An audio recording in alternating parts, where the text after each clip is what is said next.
Hello there, I'm Milo. I hope you're doing well. In my previous stream, I played I played Yoshi's Island and some related games, and I thought, well, that was cool. How about this week? I play. Oops, I didn't change the stream title. That's fine. On Twitch, it says I'm still playing Yoshi GBA games. What I'm actually playing is other 16-bit platformers that happen to feature a child riding a dragon or a dinosaur, which, you know, Yoshi is kind of both. Looks like everything's running okay. Yep, just setting up my stream sample thing over here. Yeah, streaming stuff, you know how it is. Alright, let's analyze this intro because I'm actually playing a fan translation of this game. This is Dragon Egg for the PC Engine. Once upon a time, this land was full of dragons. People lived peacefully under the protection of a great dragon. According to legend, the Dragon Master tamed the great dragon. Okay.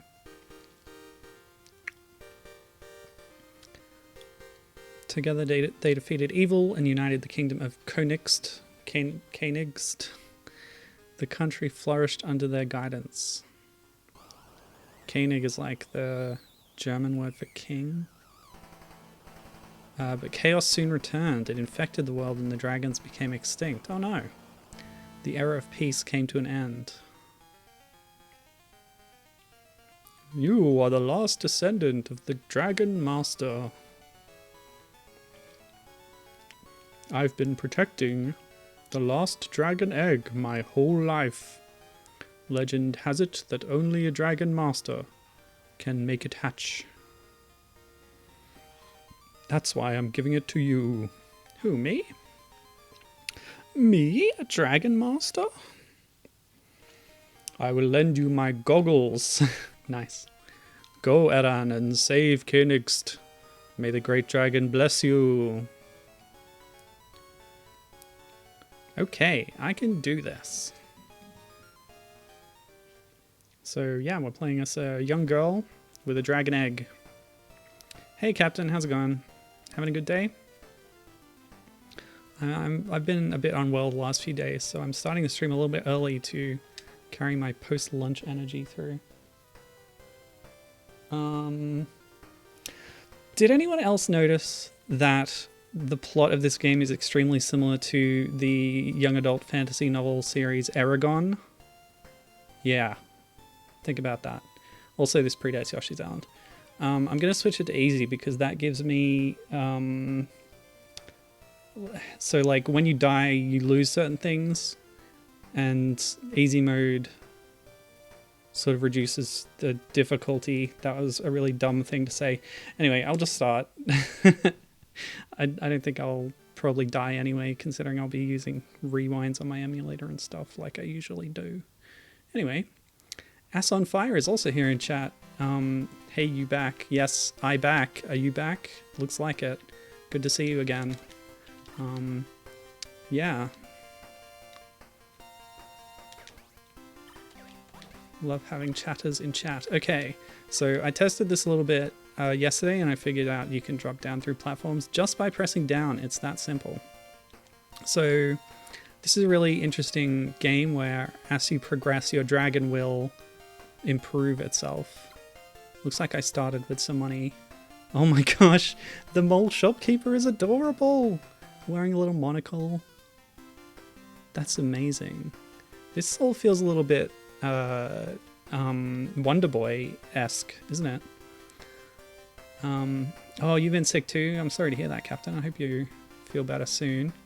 So this is on the PC Engine. It was released in 1991. I won't buy anything just yet. I'll get a bit more money first and see how the basic play is before I start upgrading myself. So the publisher on this, as we saw in the opening screens there, is Masaya. We've seen a few Masaya games on stream before. I've played Shibibinman, or Shockman, as one of the titles was localized. They published Eldis, the horizontal shoot 'em up that I was a bit underwhelmed by. Yeah, they also published the Mamono Hunter Yoko action game that I played,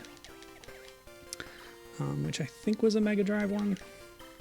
That was pretty interesting. There was like a slight connection to the Umihara Kawase devs in Mamono Hunter Yoko, which is why I played it.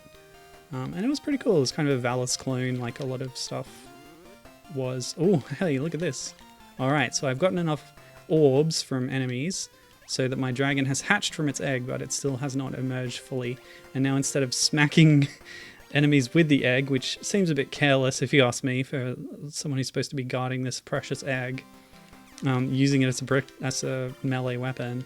Well, anyway, now instead of whacking directly with the egg, I bring the dragon forth and it breathes a small jet of flame. So that's cool. And as the dragon continues to grow, come on. Yeah, it'll emerge further from its egg and have more abilities. So let's see what death does to us. In easy mode, your dragon stays at the same growth level, but there's another screen here. If I'd bought any items, I would have lost them on death, I think. That's still a factor in easy mode, but on normal mode, your dragon also resets back to egg stage if you die. Okay. Is this the USA version? Says Ass on Fire. No, this game was never released internationally, only in Japan. And I am playing a fan translation that was done by Cabbage and Onion Zoo, and it was released on January 1st of this year, so it's pretty up to date. Ooh, not much invincibility frames there. Took a bit of damage from that fire. Whoop! Okay, so I'll rewind that. Some traps here to drop you down. Oh, that's cute. It looks like each shop has a unique shopkeeper sprite. This one is some kind of wallaby or kangaroo. Very cute. So what can we get? Barrier, punch up, flame up, life up, cure, or skull. I don't know what any of these do, but more life sounds good, especially at that cheaper level. The flame breath has been sufficient so far. Barrier sounds like a one-time use. I don't think that's so good. I'm so curious about the skull. I'm gonna grab it. Okay. So it's there. It says items in use. I guess it's a passive. I have no idea what it does. Great. Let's move on. Yeah, so you might know the PC Engine. It was sort of... Oh, gosh. It was a home console made by NEC, the electronics company.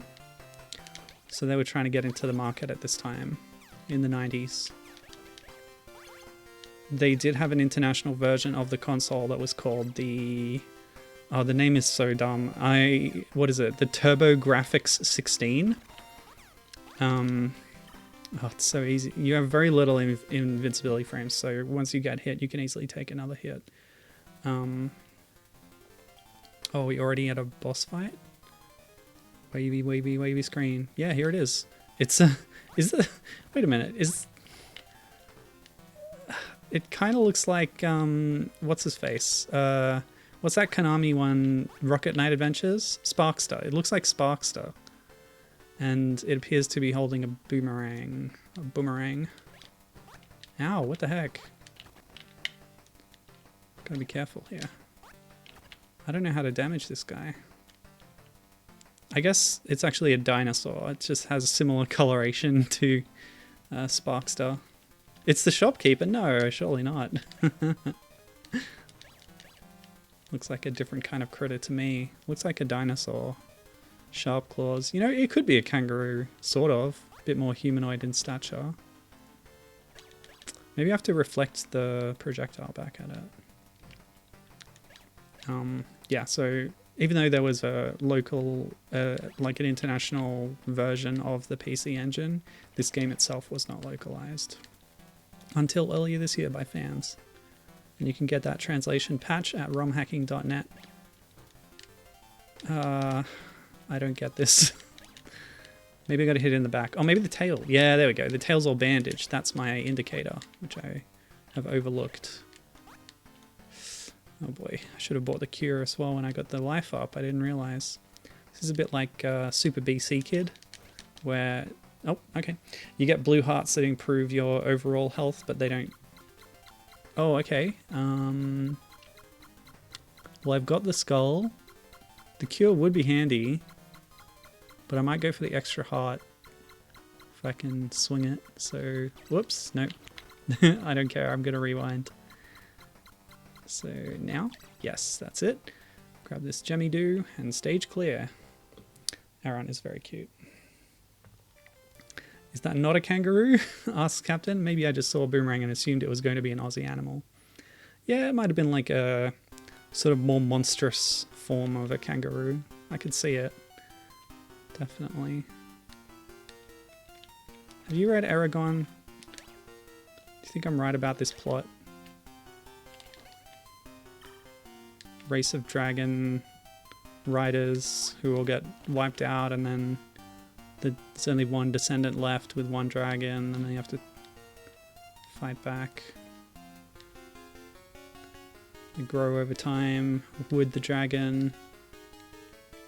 Some very cool sprites here. I really like the design of this game. Oops. Never mind. Oh, great. I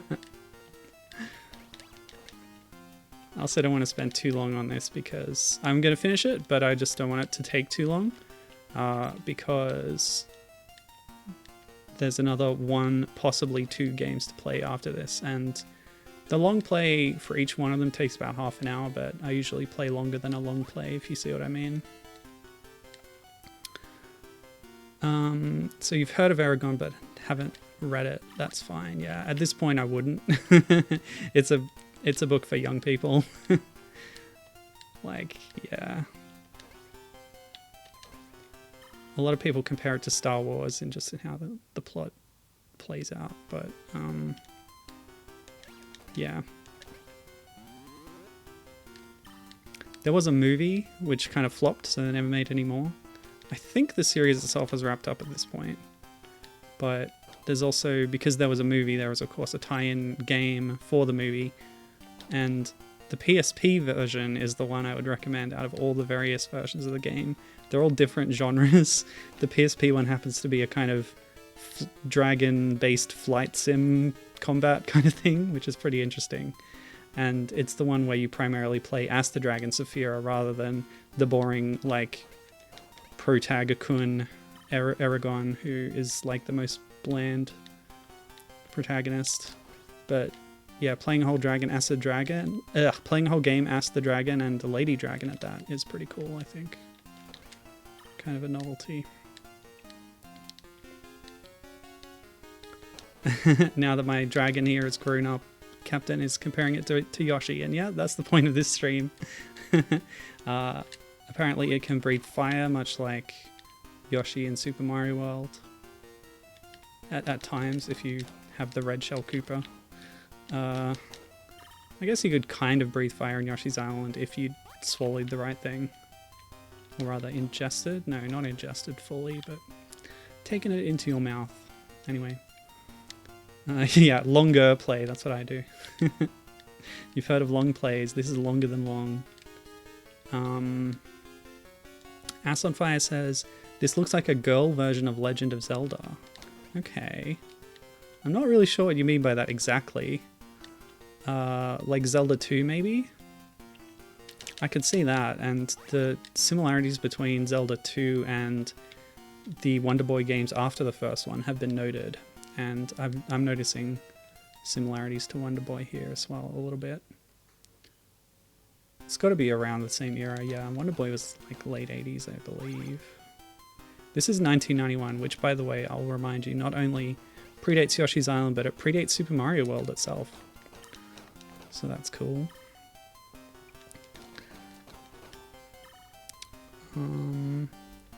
Yeah, so I'll tell you a bit more about the development of this game. Oh, I'm at the max hearts because I just picked up another empty heart and it didn't do anything. So I'm already at the most health I'll have. Oh, what's this? We're going inside the mouth of a giant mechanical dragon. That's pretty interesting.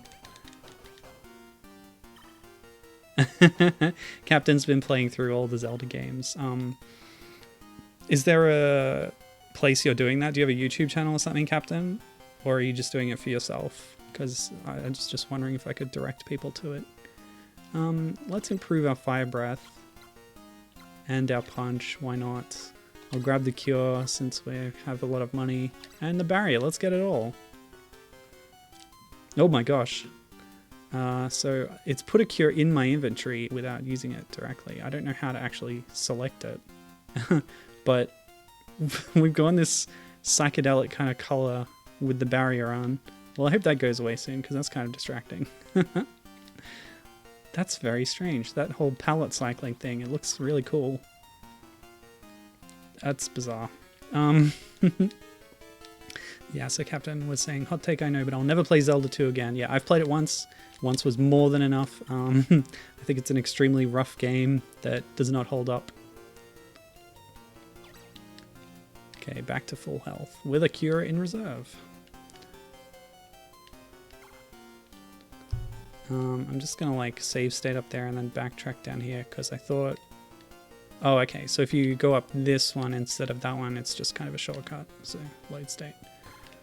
Oh, I've been locked in. It's a kind of boss arena. It looks like that laser went right through me, so I think the barrier just lasts for a while. Oh, maybe it just lasts for a few hits because now I'm good. Back to normal.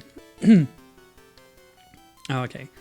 Captain saying they just did it streaming on Discord to friends. They did complete their journey. Played them all. Definitely had some low points. Yeah. And Zelda 2 would be among them. Aha! So by improving my fire breath, I've killed that Cyclops in one hit where it took 2 before. So it's well-timed upgrade there. They should make an Xbox and PlayStation version of this game. That's an interesting point. If you were to port this game in the modern era, I don't know. Whoa, okay. Every hit, they're multiplying. Oh, but they've stopped now. Yeah, Messiah. I don't know who has Messiah's IP now, but yeah, I think this could get a new lease on life with a modern port for sure. Alright, what are we aiming for this time? How about just a cure to get us back to full health? Yeah, well, never mind. This isn't the most difficult game, and I haven't been too short on resources so far. Looks pretty short too, if this is all there is, but that's fine. I like a nice, compact experience. We're not even at full dragon level yet. We're going to get more powerful before the end. Hello, Gibbon. Good to see you. You having a nice day? I was just saying I've felt a little unwell the past few days, but yeah, we'll see. Got a doctor's appointment tomorrow.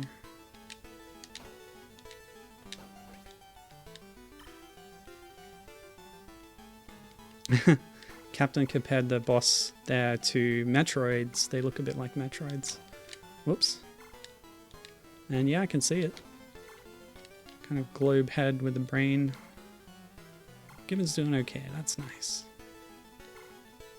Good to hear it. Oh, dang it. Took that hit. Okay. Oh! I hope that orb doesn't go away. If we get that orb, we'll be at full power for the dragon. My final form, because this isn't even my final form. Oh, I need an extra one. So you need to fill up that bar in the top left and then get another orb after that. To get to the last icon, I guess. Okay. Platforming is a little easier, I think, once you have fully upgraded the dragon, because you get a glide or something. Alright, let's further improve our fire breath. Oh, it's the same shopkeep again. That's unfortunate. I wanted more shopkeeper designs. The first one given before you was a very cute mole smoking a pipe with a monocle.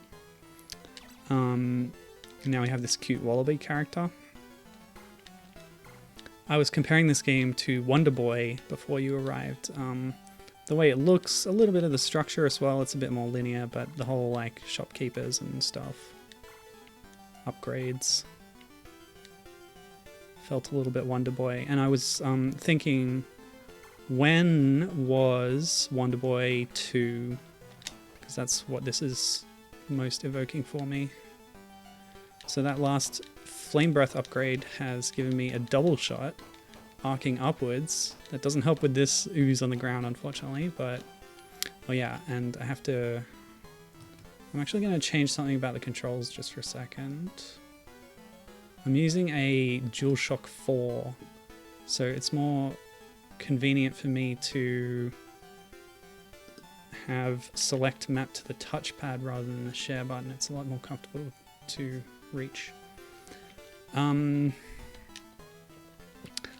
don't know how to use my cures. Maybe they'll be used automatically when I kick the bucket, because otherwise there's no way to interact with this screen. Oh, there it is. Okay, you just press that button, and the cure items only restore half the health. Okay, well, I've done it now, so that's good.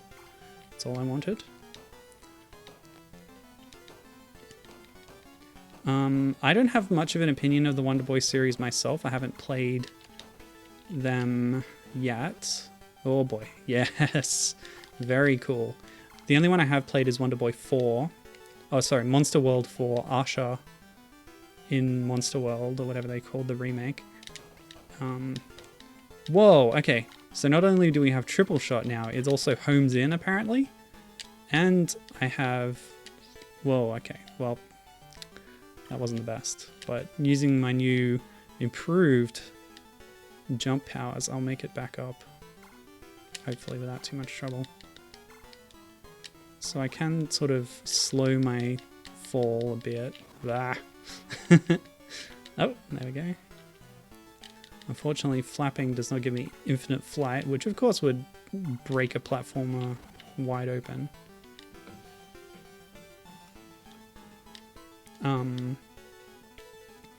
But I can... I'm just trying to figure out if mashing actually changes my trajectory or not. I don't know. Yeah, so Wonderboy is something that I want to get around to at some point, but I won't play all of them. The old ones are a bit rough. I've got the Dragon's Trap remake and Monster Boy, the new one, sitting in my backlog waiting for me to get to them. And I have a really interesting fan game that I'm going to be streaming in the next little while. It's a crossover between Shantae and Monster World 4. So you might see more of that later. Looking forward to that. It's called Shantae and Asha Dream Fantasia. But yeah, stay tuned for that one.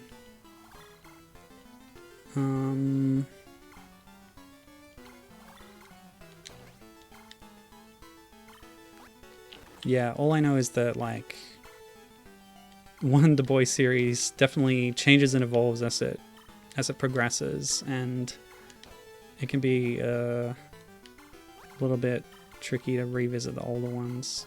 Oh man, I do not like this maze. I'm not enjoying the maze. However, Gibbon has a different opinion, of course. I'll just pause for a second to read the chat. Captain's only played the remake, so probably talking about Returns or maybe Dragon's Trap. To answer my question on a bit earlier, Gibbon said that Wonderboy 2 was in 1987, so definitely predating this game by 4 years. I think that might be what they're drawing from most inspiration here. And Gibbon also says everyone should play most of them, but you should maybe skip Returns remix.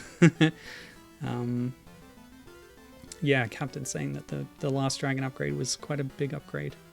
If you wait a bit, they're releasing a collection of all the pre-reboot games on modern systems. Oh, that's interesting. Yeah, that might be worth checking out.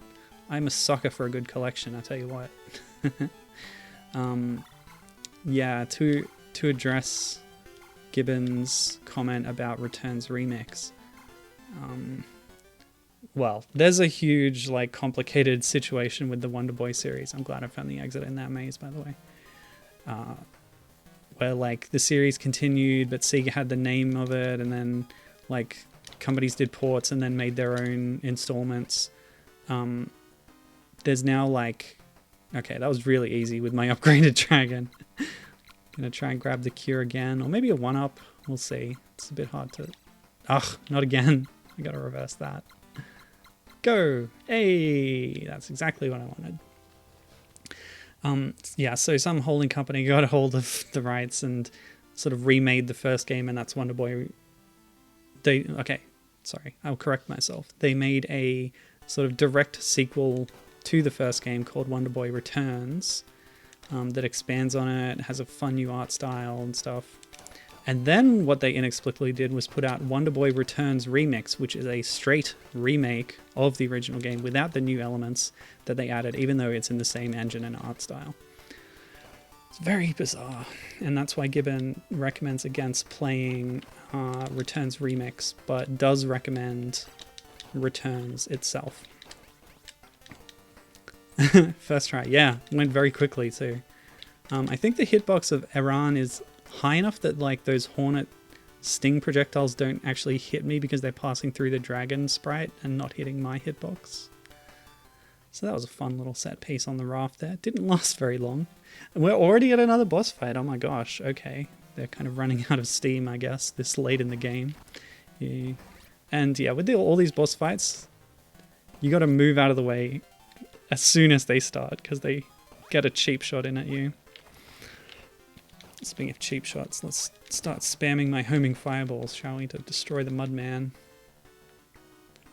Yeah, okay, I can see why the difficulty would balance this a bit better when you have the harder difficulty and you lose your upgrades when you die and stuff. But I'm cheating, I don't care. That is a really cool burning effect on the map, by the way, when you beat a level. Okay. Yeah, it's overpowered. I corrected myself before Given had a chance to yell at me that Returns is not a remake. Yeah, no, Returns is a sequel. Returns Remix is a remake. Alright, let's chuck some cures up. So that's good. And now I don't know what the boxing glove does. I'm going to assume that it improves my egg smashing attack when I'm not riding the dragon, but let's upgrade it anyway. Stock up on these and grab that barrier, and we still have tons of money. So this is much better balanced than those early Wonderboy games, which in their shops, yeah, those games required a lot of grinding at times if you wanted to get the good equipment. Gibbon would also like a complete Adventure Island collection. Yeah, that's one of those spin-off things that I was talking about. So Hudson did a console port of the original Wonderboy. No, I just gotta rewind that hit because I'm a cheater. And they called it Adventure Island, and it starred a new character, their kind of company mascot, Takahashi Meijin, who was a real person, who had sort of a video game alter ego. He was known as the fastest masher around, and he played some Hudson shmups in their sort of touring event things and liked to demonstrate his ability to rapid fire. So they say he was even better than a turbo controller. That was like his special skill, was just hitting the button really fast, which did help in some of those games. And yeah, then he started his own games, and they made a ton of Adventure Island games in the vein of the original Wonderboy before Westone, the original developer, evolved the series in a different direction, probably inspired by Zelda. Oops. Oh boy, yep. So it's a classic snake made of orbs boss here. And it's just the head now. Okay, I should, since this game is going so quickly, before we end it, I need to cover the rest of my notes. So I talked about Messiah, the publisher. They were also behind a few of the games that I played on stream before. But the developer, we haven't really seen their work yet before. They're called Tenki, Tenky. They made a Momono Hunter Yoko game themselves, but not the action game that I played. Excuse me? Oh. So I was pressing up to enter this door, which doesn't work, by the way, because it's just decorative, and pressing attack at the same time, and it looks like there's a Castlevania input where by pressing up and attack at the same time, you use, I assume, the skull power-up or item, which then instantly kills all enemies on screen. So that's what happened there. That's what the skull does. I've learned something, finally. Good stuff. Yeah. So, yeah, Tenki made a Momono Hunter Yoko game, but not the action game. Because I think that was Duel. The one they made was more of an adventure game, Japanese style. Oh, another skull. Okay, so do we have two now? No. I just got it. Oh, what? The candles hurt you? I mentioned Castlevania before, but oh, they're actually like trap candles that explode if you get close. So if you get slightly close without overlapping them, you can safely detonate them without being damaged. Yes, okay. So what did Tenki do? Apart from that, they have a lot of sort of assistance games on their record. So they developed a few games, but a lot of their work seems to be helping out on other teams with stuff. So some of the other things they've assisted on include Spectrobes, Jupiter's DS RPG. I think it was DS. Let me see. Oh yeah, the other one I noted was Seventh Dragon 3, which is a game I've had my eye on. It's a 3DS RPG from Sega, which interested me chiefly because it contains Jet Set Radio Future references. But I'm sure the game itself is fine too. I played the demo, it's pretty good. And I'm looking forward to playing the whole thing eventually. Again, giant backlog. You know how it goes. Yeah, trick candles. Nasty trick, if you ask me. Okay, what else? So a lot of the credits on the game, I believe... Let me see. Oh yeah, I don't have any notes about the credits except for the fact that the cover artist, who you can see their work here, I'll just show you on the left here. This is the cover of the game, very nice and colorful. The artist for this work of the box art is Katsutoshi Fujioka, who was also the character designer for the Saga games, and not the Romancing Saga games. This is the ones that were localized as Final Fantasy Legend on the Game Boy. There's a trilogy of RPGs that Square put out back then. I have my eye on those too, speaking of RPGs, because I've been obsessed with time travel RPGs for a while, since since playing Chrono Cross for the first time, and its links to Chrono Trigger and other series and stuff, including another Eden. So Saga 3 has a time travel element to its plot, and that interests me. I guess that was the final boss. He looked like the evil guy from the intro scene. I guess that's it. Wow, very short and sweet game, I guess, but that's cool. You might have been disappointed if you'd paid full price for this at the time, but perfectly good to revisit now, for sure. And hey, Messiah, re-release it, why not? Actually, talking of re-releases, I mentioned before that Messiah had published Shibibinman. Somebody did a recent physical release of the fourth Shibibinman game, Shibibinman 0, which was originally like never properly released, but put out on the Satellaview system for SNES. So I don't know who was underwriting that or whatever, or okaying that, but I guess it tells you something about the IP of Messiah and its modern day releases. So yeah, interesting. Yeah, pretty sweet little game. And kind of unknown too. This game does not have an entry on Moby Games, which is kind of my go-to game encyclopedia for learning about video games. I found out about it thanks to a Hardcore Gaming 101 article, which is also a great source to learn about new games that are new to you that you hadn't heard of before. Apollo Chungus wrote that one. Yeah, I had a note here about that there's a level select code. You have to enter a button combination at the title screen, but I really didn't need it. The game was kind of a little bit easy, but I was cheating. I acknowledge that. I was only on 1 life for most of the time, so playing it properly would probably be a bit more tricky. Anyway, I learned that code from the cutting room floor, so it's got a cutting room floor article as well. Oh yeah, I did have a note here that this has been re-released as recently as the Wii U Virtual Console. So there you go. It's still buyable. It's probably Japan exclusive release for the Virtual Console there, I assume. But yeah, PC Engine games were coming out on the Wii U Virtual Console. Yeah, good stuff. I should have mentioned that earlier when we were talking about giving it a modern do-over, because it has been released in the modern era. Anyway, Captain was wondering if the skull worked on bosses. Yeah, I never tested that, but to be honest, the bosses were easy enough with the overpowered dragon that it was really not necessary, but yeah, maybe something that I could have tested.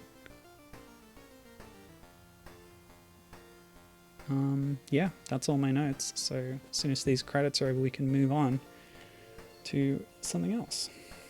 Good time for a hydration break.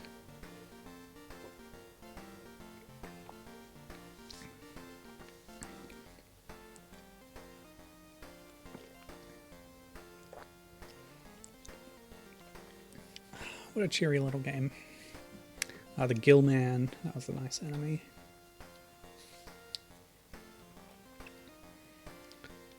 Are they going to show every enemy? This is going to take a while. I do like that kind of film strip style look to that part of the screen. Again, calling back to Castlevania, which employed a similar kind of visual device as it was evoking old monster movies. So yeah, Wonderboy and Castlevania are our touchstones here. But they made something very cute and unique in its own right. Dragon Egg, which by the way has an exclamation mark in its proper rendering. Copyright NCS, which is another name for Masaya. See you again! I hope I see more Masaya work, because I'm pretty pleased with the stuff they've done generally. The stuff they've published, I should say. Alright. Yep, there they are.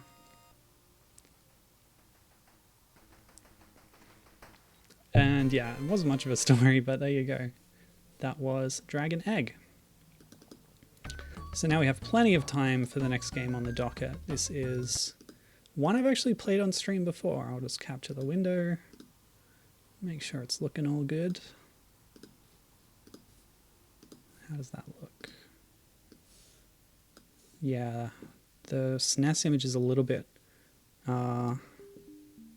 wider screen than the PC Engine for whatever reason, so just move my borders over a little bit.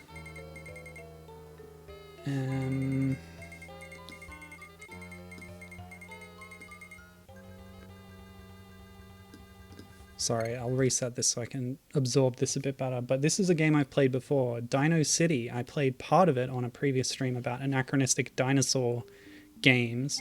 This time I'm going to play through the whole thing. I'm going to give it enough time that I'm able to do that. Because I was impressed with it that time.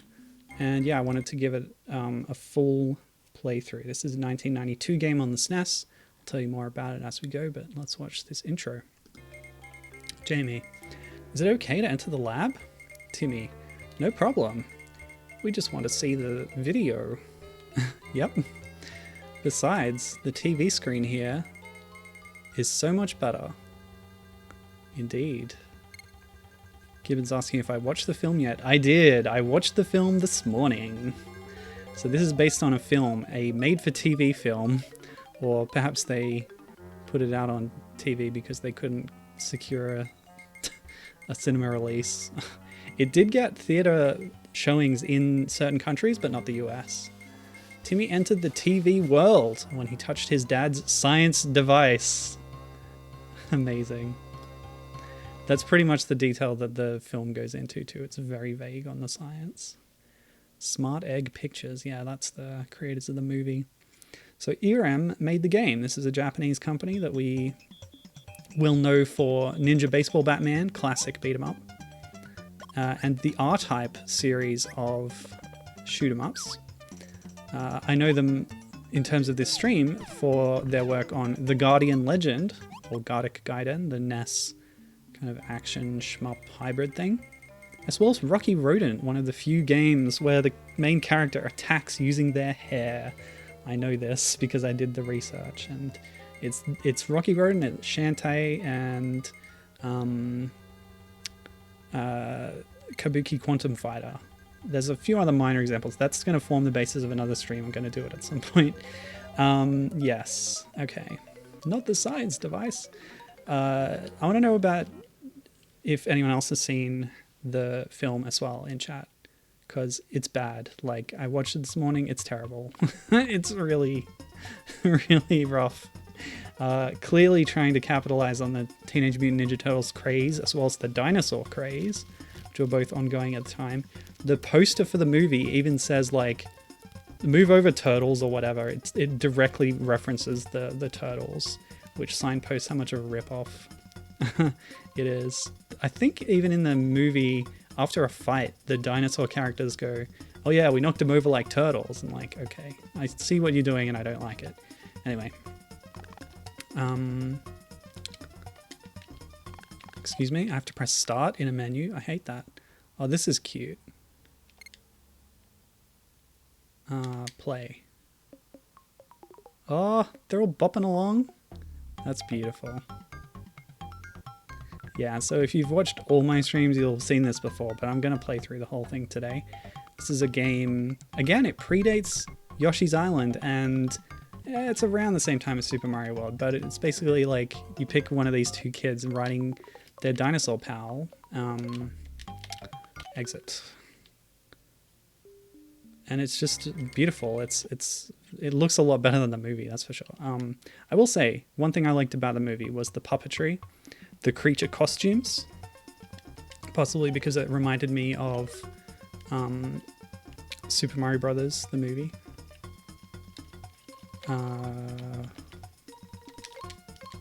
The controls are so strange. You press B to switch between these two, by the way. So we can play as Rex with Timmy along, or Tops with Jamie along, and you can switch at any time between levels. So I'll give Rex and Timmy a go, but I'll spend most time with Jamie and Tops for... Oh, okay. Oh, that's Fawny or Fory or whatever. He's a little, like, flying dinosaur who is unable to fly until the climax of the film. And to get into his treehouse, he rides in a little basket pulled by bats. Yeah. Sorry, if you want to go home, return the fuse that Rocky's gang stole from the power station. Right. So this game did get an international release. This is the official localization. However, I did find a new translation hack on romhacking.net, which, I don't know, they did it because there's a few minor changes when they localized it. They changed a couple of sprite graphics, and they took out the easiest difficulty mode.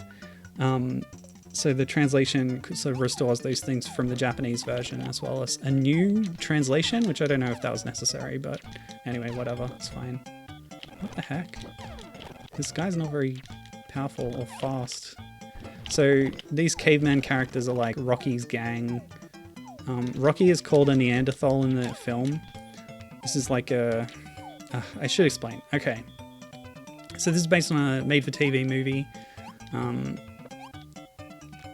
The premise of which, you kind of saw it in the intro there, but like the kids touch a science device and therefore they are sucked into the world of the TV, which in this case they were trying to watch a tape of their favorite cartoon. It's these three kids who are like totally obsessed with dinosaurs, and in particular a show called Dinosaurs, which is a cartoon where Rex and Tops like just have wacky adventures, and the baddies are these cavemen characters. And yeah, using the science device, they go into the world of the show, and it's this kind of cool, like, I would describe it as dino industrial kind of setting, similar to the Super Mario Brothers movie.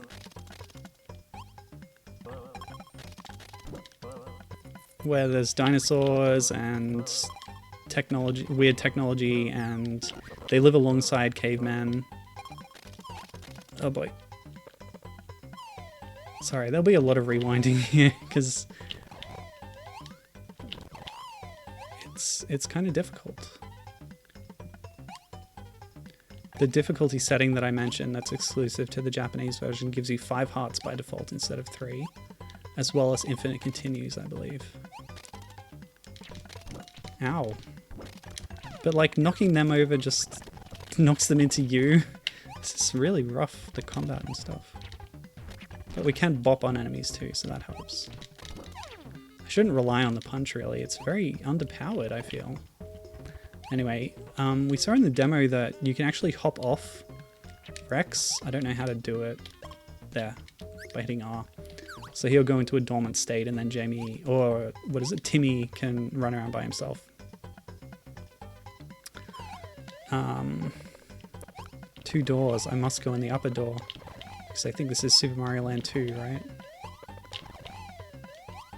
Ah! What the heck? There's such suction on that weirdo mouth thing. Death. Yeah, Captain, I gotta agree so far. The game feels a bit brutal. Ah, really? Alright, fine, I'll go in the lower door. I was just curious. Okay, I need to know, actually. I need to know what's in the upper door. Let me in. Let's go. What do I get? I did all that work. Well, I don't know. I'm gonna save state there and we're gonna go back, because it didn't take me to a bonus round or anything. So yeah, it's a different level. What the heck? Is it a warp? That's bizarre. I guess... What is this? I'm going to assume it's a warp, and I'm going to go back so that I see, I guess, more of the content of the game. So I'll go through the lower path first. Alright, lovely effect in the background there, by the way, where it sort of shifted palette to indicate a sunset from blue to orange. That was really nice. Oh, that's a cute effect. The game's full of nice effects. And gimmicks and stuff. So I'll forgive it the brutal difficulty that we were having a little bit there. Okay, so we ended up here anyway. So it was a warp. Yeah, I never want to skip part of this game because I want to see as much of it as I can. Oh, this is another cool gimmick. This fire and ice machine freezing over part of the water and then melting it again. When do I get the chance to switch, by the way? Because I know for a fact that Tops has a ranged attack, which I think would help a lot with those sort of caveman rush segments. I don't know what these eggs are for either. Guess they're just Mario coins. Maybe. Oh, poor seals. Goodbye, seals. Oops. Okay. Alright, what was I saying? What was I talking about? The movie? The movie's whack. You don't need to watch it.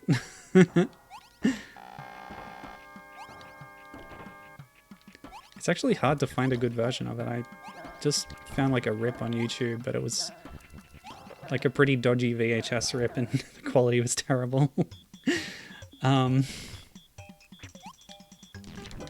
Yeah, that's right. We went past the demo segment there. So that's all the preview of the game that we're going to get. Although, as I said, I've played this game before on stream, but I don't really remember much of it, so it's like it's fresh and new to me. That's my own stupid brain. Like, what I remember about the game is that I was impressed by it in various ways, like how it looks and maybe the gameplay gimmicks and stuff. Oh, we can't go back. This isn't Super Mario Land 2. This is Super Mario Brothers. Once the screen... Oh, it's Super Mario Land 1, pertinently. Once the screen scrolls, you don't get to go back.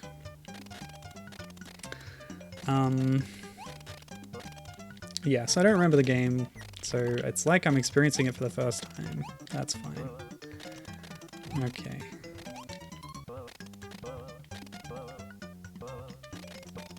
But yeah, it seems like they've taken the bare premise of the film to make this game.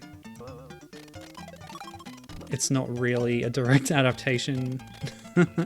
They've cut Mike out entirely. There was a third kid.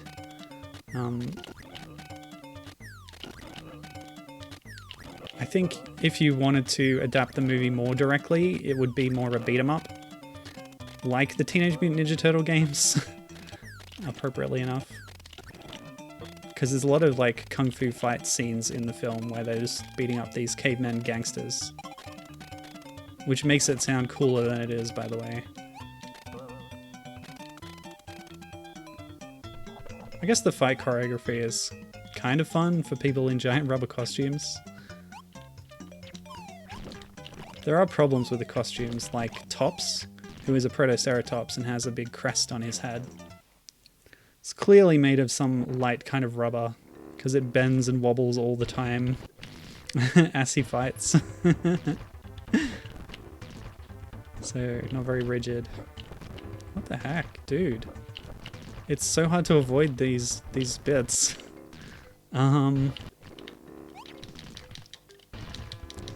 Okay. If we knock those out of the way, then he doesn't get a chance to knock them at us. Quit it, you. Yeah, take that. Great. Oh, I just noticed there's a time limit. I hate that.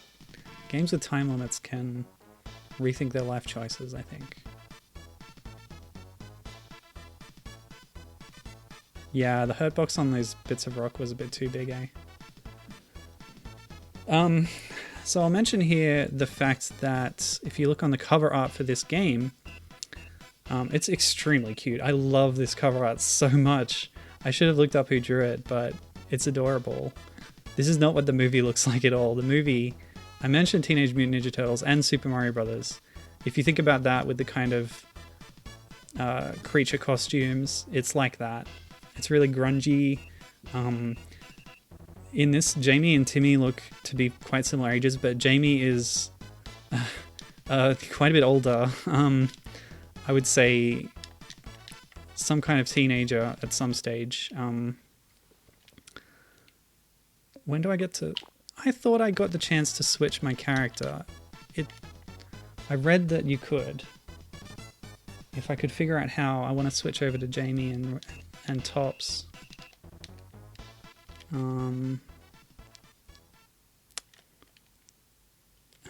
Dang it. I wonder if there's a code or something. So there are codes. Again, on the cutting room floor, there's some nice like codes, which I've got the page up here. Restore HP, WHP, infinite HP, stage select. And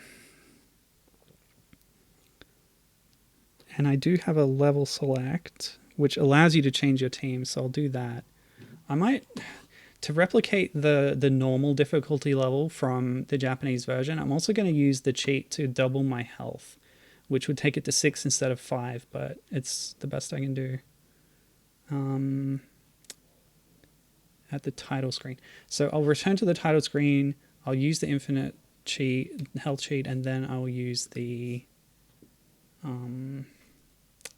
level select to get back. So that's fine. I believe that's as far as I played during the previous time I tried this game. So from now on it'll all be new to me, even though it was pretty new to me anyway because I didn't remember it.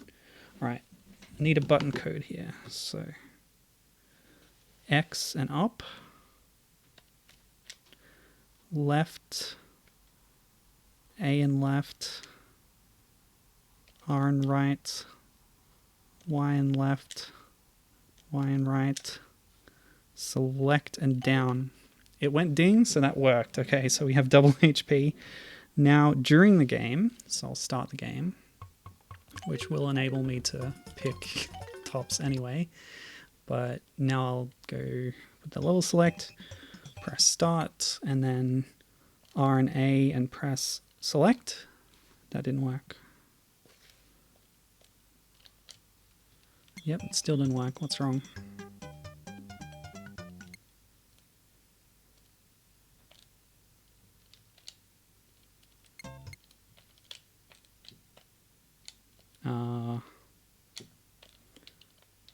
What?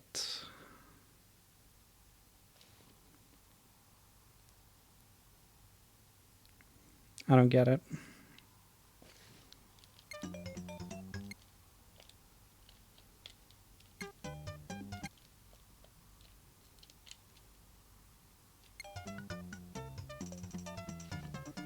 Let me check my button mappings. I'm using the OpenEMU emulator on Mac. Yeah, that's correct. That's correct. Let's map that to touchpad again to make it a bit easier. What the heck? Don't make me play that whole thing again. Alright, I guess I will. I have to. So already can see how much more overpowered Tops is than Rex. I can throw projectiles across the screen that instantly kill those cavemen. They were taking multiple hits from Rex, by the way. Hey, wait a minute. My double health cheat didn't work. What's going on here?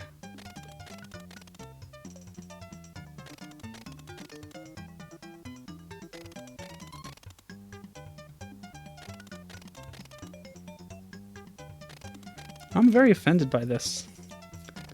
None of the cheats that are listed on Cutting Room Floor are working at all. Oh man, alright, well I guess I'll just have to rely on the emulator features as usual. Never mind. I'll take the warps this time too. So, did I go on upper door last time? Oh, you think when I took damage... Oh, okay, wait a minute. I'm just bopping this character a lot, but... Hit me. Yeah, okay, so maybe it is on 6, but it's not displaying 6. Alright, okay, that's fine. I'm happy. Yeah, you're right, Captain. By the way, I'm just trying to figure out if I went through the upper door last time when before I'd figured out. Oh, my time is running out. Great, timer. Love having a timer. Yeah, this is where I was last time. So maybe we haven't seen the screen? Oh, jeez. This is a mess. Okay, well at least my double health cheat worked, if my stage select didn't. Even though I can't see my health total. Okay, so that's that transition that I love so much. Background. So why did the character get off here? It's because I can't jump up. I have to drop it with the other character and then return.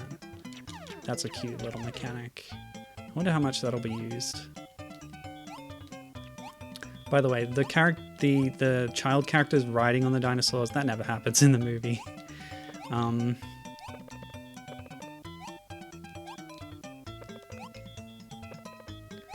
Oh yeah, I was gonna say something about the age of Jamie, because they do some odd choices in the movie. At one point, they've dressed up as cavemen to sneak into the bad guy's evil tower, and there's some bad guy cavemen who are guarding some kind of thing that they need to progress. So they do this very questionable maneuver where they rip her clothes so that she can distract them with her shapely legs. And they're all like hubba hubba, and then she knocks them out. It's really like, how old is this person supposed to be? And also just the fact that it's there in the first place. as a plot mechanic, is really misogynist. Yeah, so I hate that. I really hate that part of the movie. And just generally, like, the girl character is very helpless a lot of the time. Until she isn't, and then they're all like, oh, that's girl power, but is it really? Okay. I don't know. It was... I didn't enjoy parts of the movie much.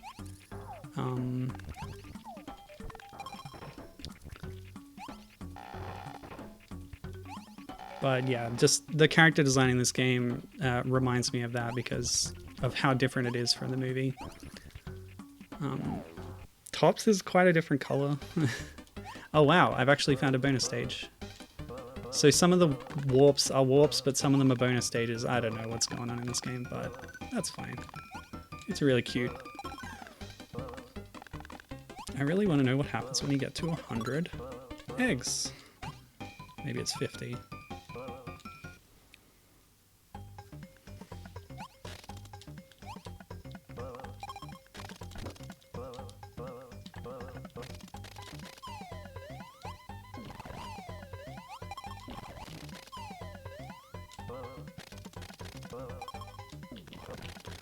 There's other things in the movie that I think would be questionable for a children's film. Oops.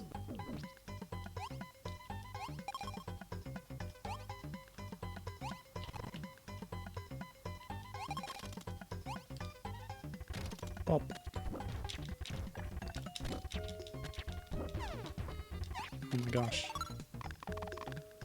Okay, so it looks like I got a 1-up after I got to 50 eggs. That's nice. Anyway, I was gonna talk about other questionable things in the film, but I don't think I need to. The science is questionable, that's for sure.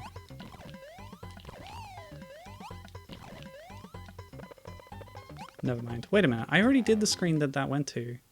Maybe it's not a warp, it's just like a maze. Like you have to take the right exits. Because now we're on a screen. Yeah, I've done this screen, okay. I don't know how this game is structured. It's throwing me off, but that's okay. It's just cute, let's just enjoy it. This is definitely a case where I'd say the game is better than the film. That happens a lot. In fact, I just got a YouTube comment on an old video. The Catwoman GBA video, which it wasn't directly about it being better than the movie, but an older comment was there to that effect, which reminded me of it. And while I haven't seen Catwoman the movie yet, I think that got some agreement, so people are on board with that. And yeah, it happens. People say Way Forward's The Mummy Demastered is better than the Tom Cruise Mummy movie as well.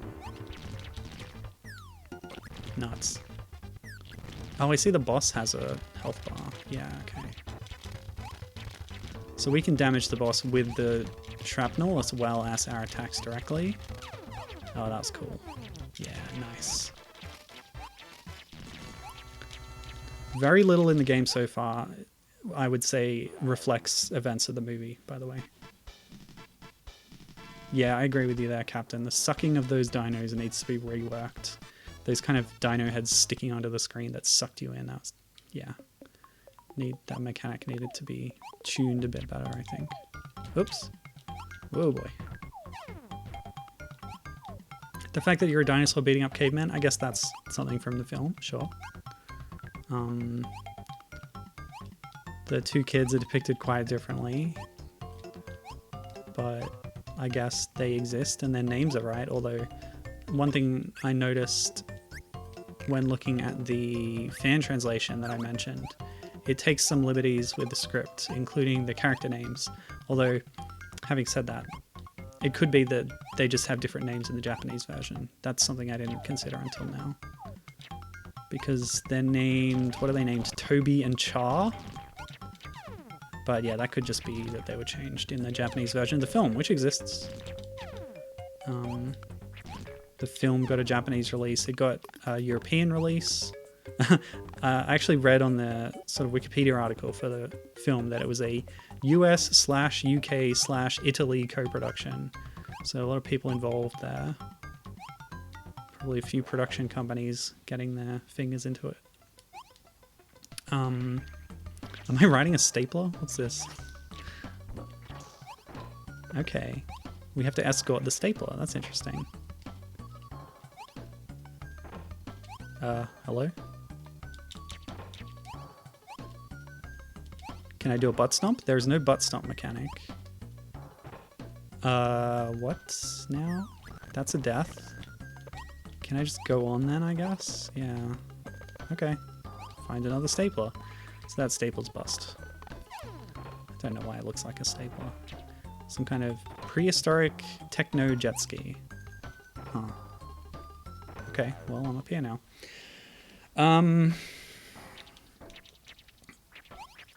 Oh, okay. There was definitely a mechanic like this in Yoshi's Island. But again, this predates Yoshi's Island. Oh, I need the heart. Ugh. I don't need to get fireballed, though. Okay. Ooh, that was close. Yeah, so the film got translated and released in a lot of different places. I told you that in some countries it even had a theatrical release. It's got different names in different regions. I think... Oh, I saw a German article, a German poster for it while searching for the poster. I don't remember what it was called though. I read that in the UK or parts of Europe it was just called Dinosaurs or Dinosaurs the Movie. The show within the movie is called Dinosaurs. Oh great, I'm hidden behind this thing. Okay. What a strange bonus room. Cool stuff. But yeah, you might be familiar with another property called Dinosaurs that uses puppet and creature suits and is also set in a sort of hybrid, modern-ish dinosaur world. Yeah, so is it Disney that did this sitcom called Dinosaurs with creatures and puppets by the Henson Company? You would know the Sinclair family of dinosaurs, catchphrases such as "I'm the baby, gotta love me," and "not the mama," because the baby was the catchphrase machine.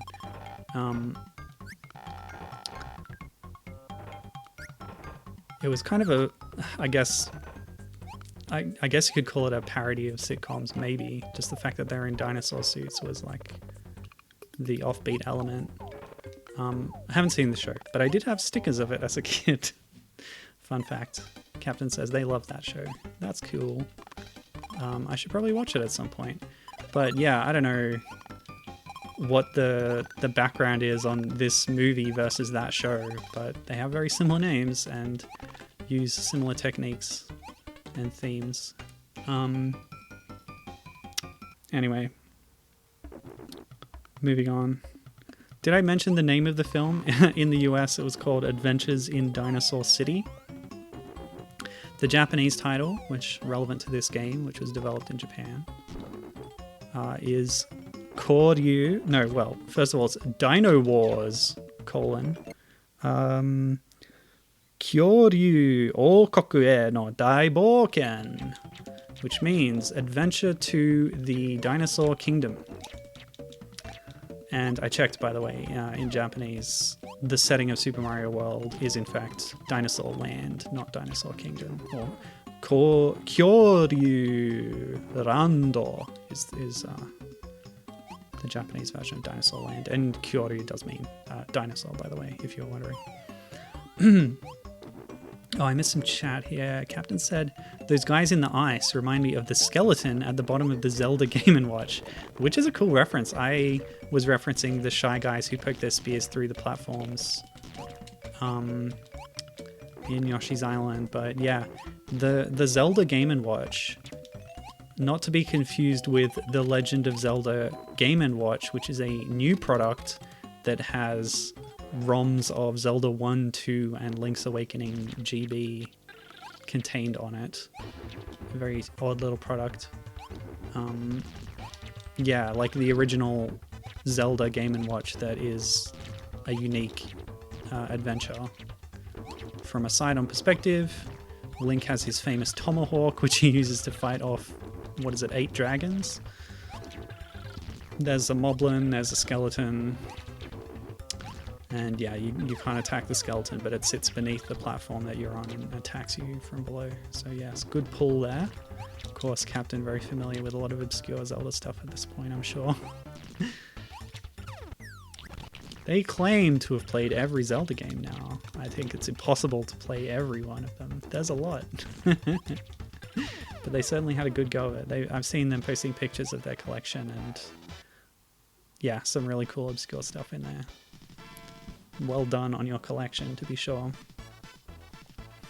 Oh yes, also not to be confused with the Zelda Watch. Indeed, indeed. Or the Nelsonic... Or was the Nelsonic one called the Zelda Watch? Anyway, that was another LCD game on a wristwatch, which was a top-down game. This is cool. This reminds me of... well, I want to say Kid Dracula. Probably not the touchstone they were really going for, but... maybe a little bit of Donkey Kong Country, Tropical Freeze. Ah, stop it. You're slowing down the game too much, buddies. Get knocked off, please.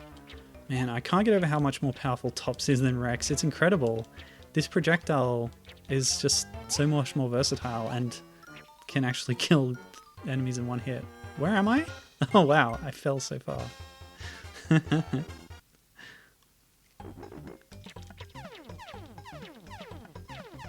Oh yeah, Gibbons also mentioned the spear guys from Yoshi's Island. But wait. Yes, this indeed predates Yoshi's Island. I think Nintendo totally ripped this game off. They were making Super Donkey, and then they saw this and were like, oh wait, this game is so cool. And probably underrated at the time. Let's rip it off! Yep, that's my new theory. Oh, there's a little bit of delay when you're jumping sometimes, like a little bit of input lag or whatever. Oh, okay. Looks like we're in Yoshi's Universal Gravitation with the Spirit of Fear. Spirit who loves, what was it, spooky things or whatever? Oh boy, oh boy. You know what, Rex is probably better at getting through these rock walls quickly, to give him some credit. Yeah, the whole wall being... impossible wall coming at you from behind. This reminded me of last week's Universal Gravitation. Yeah, what you gonna do now, buddy? Great, I thought so. Oop. Yeah, platforms that disappear after you step on them. That's in Yoshi's Island. Her character sprite, by the way, is the one that I know from the cutting room floor has been changed during localization. She originally was a bit more revealing in her outfit. But I don't mind that. Oop. Don't mind that change. Ah! She probably represents... there's like a chief minion of the bad guy underling. So the main bad guy is this Allosaurus called Mr. Big. Or humanoid Allosaurus, really, like all the dinosaurs. Most of the dinosaurs in the film. But he's got a lieutenant who is, what's his name? Oh, Link. Because the joke is that he's the missing link, and he's a Neanderthal. And Link has a female friend who switches sides at the climax of the film after they defeat Mr. Big by... what do they do? Throw him in a hole or something? I forget. To be completely honest with you, I was not paying complete attention to the film at all times.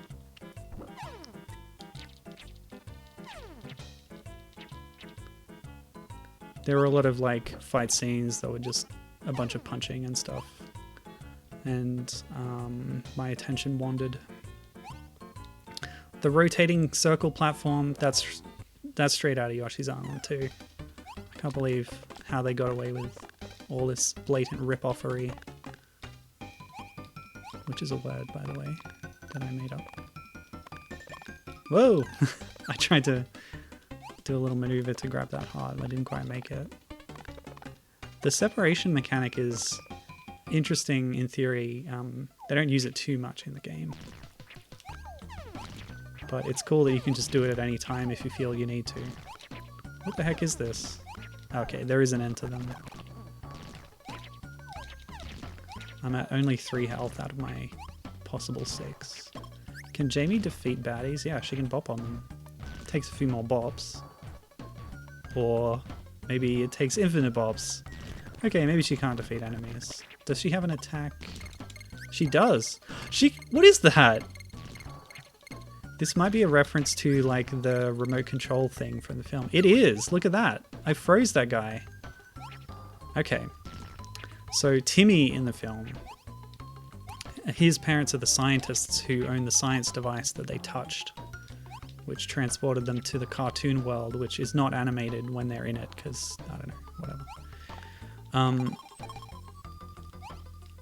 And to activate the science device, there's this little remote thing, and then the baddie wants it, but then the batteries fall out, and then Mike grabs the batteries, and then Jamie gets it, and she's like, it doesn't work, because Mike didn't tell her that he had the batteries. Anyway, apparently Jamie has that now, and it does have the batteries, it seems, because she's able to use it, as Timmy did in the film, to freeze people in place, and he also uses it to rewind them. He also uses it to open the portal back home at the end. But it's basically like Captain N's controller belt thing, where he can pause things around him because he has the power of the Nintendo or whatever. Everyone knows Captain N, right? That's a perfectly reasonable reference to make. Anyway, the remote control is just like that, because they're in the TV world or whatever.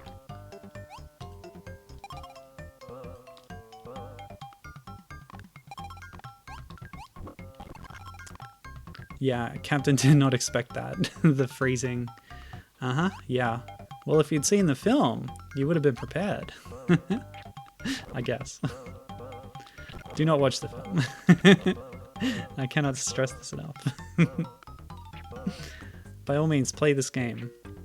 The film is, I don't know, it's, apart from the problematic issues I mentioned earlier, it's just paced really weirdly.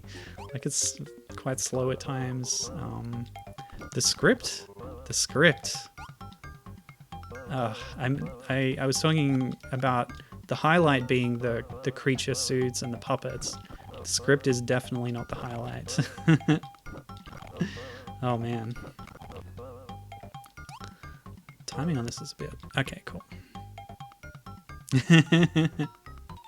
I clearly did not do my homework before the stream, says Captain. Well,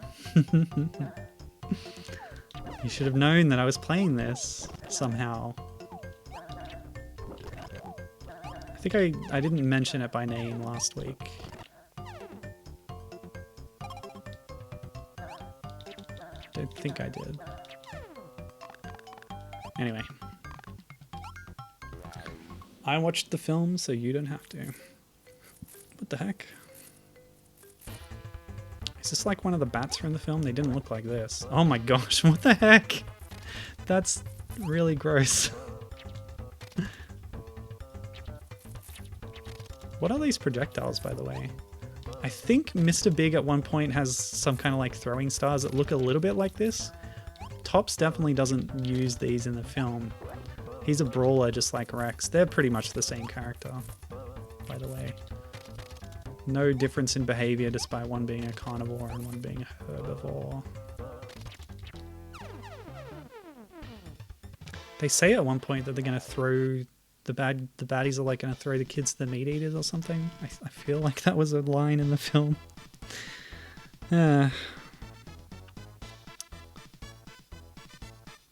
Gibbon is asking if the third kid, Mike, had been included, what dino would they have paired them off with? I think... yeah, that's exactly right. If you'd watch the film, disclaimer, please do not watch the film. Yeah, and that fight was kind of cool too. The bouncy creatures remind me of a mechanic from Super BC Kid as well, by the way, speaking of sort of weird anachronistic dino mashup franchises. You might know it as Bonk or PC Genjin. When it was localized for PAL regions, it was called BC Kid, and I had that on my childhood Super Nintendo. It's one I've always thought about streaming at some point, maybe on my next birthday. But there's also a lot of the rest of the series that I need to catch up with. It's a long and venerable series. It started on the PC Engine as a sort of mascot for the system, hence the name PC Genjin, where Genjin means caveman. And yeah, but it expanded to other things. So there was the GB Genjin games as a spin-off, and the FC Genjin for the Famicom, and then Super Genjin. Even got a GameCube remake, you got a mobile phone game. There's a lot to catch up on when I've really only played the first game in the series. Oh, okay. That's interesting.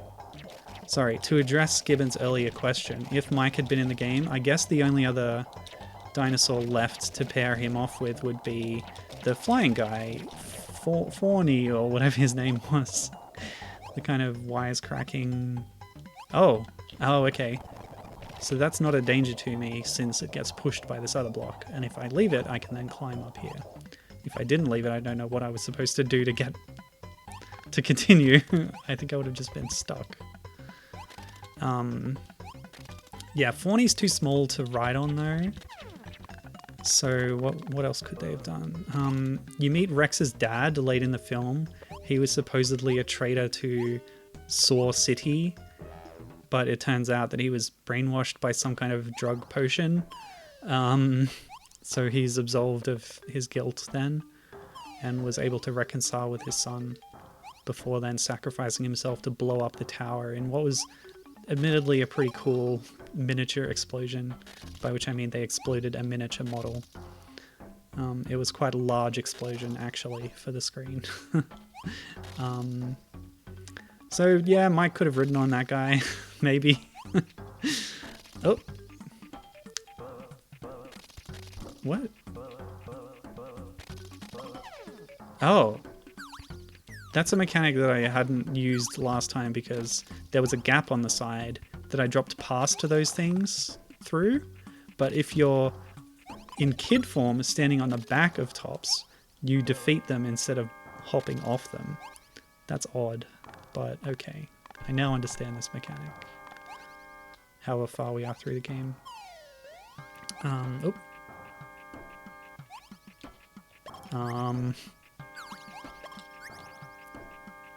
No, you need tops to go through the door. We can't go through on our own.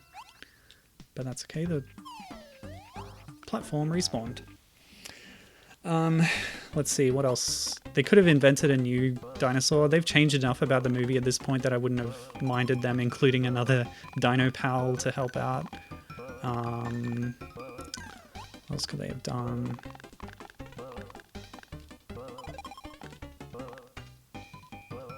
He could have ridden in a basket pulled by a bunch of bats.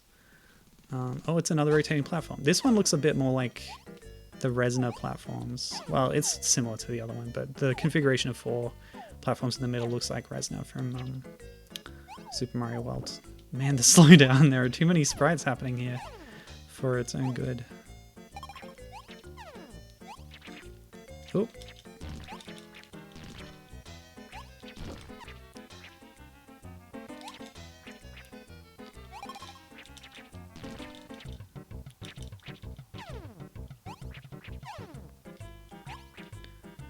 Okay, so now to address Gibbon's other question just now. Speaking of Adventure Island, which we were earlier, you're going to be playing some of those during this Riding Dinosaurs block, yeah? Oh gosh, you've caught me out because I didn't know you ride a dinosaur in Adventure Island. I've got a third game planned if this doesn't take too much longer, which is based on We're Back, a Dinosaur Story, the animated film from 1993 or 4. There's 3 separate games that adapt that film on various consoles. So yeah, if we do have time, I'll be playing the Mega Drive version because it's in some ways similar to this. You've got a cast of a couple of kids. There are parts where you ride a dinosaur. It's tangential, I'll admit. It doesn't form the whole basis of the game the way riding the dino here does, or riding the dragon in Dragon Egg did, whereas a companionable relationship all the way through.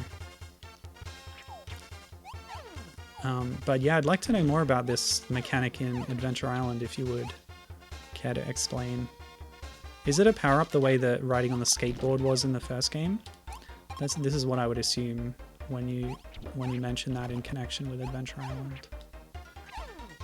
Yeah, bopping them is so cool. The slowdown just makes it more impactful. Yeah.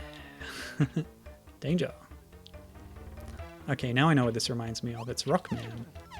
Is it Gutsman stage where there's like the platforms that you ride on? Ta-da! Yeah, we're back. That's right. Captain says, I love the resonant fights, and the slowdown is real, indeed. Very noticeable in the moving platform segments. So what's this about? I guess I need to hit that green splashing thing. This is a bit of a Kraid boss fight here. Stand on the spike platforms. Okay, that's one hit. Looks like the water just pushes you away without damaging you. Oh, it also stops my projectiles. That's a problem. Rex would have a lot of trouble in this fight, I think. Oh boy. Oh boy. Okay, I'm going to take this death this time.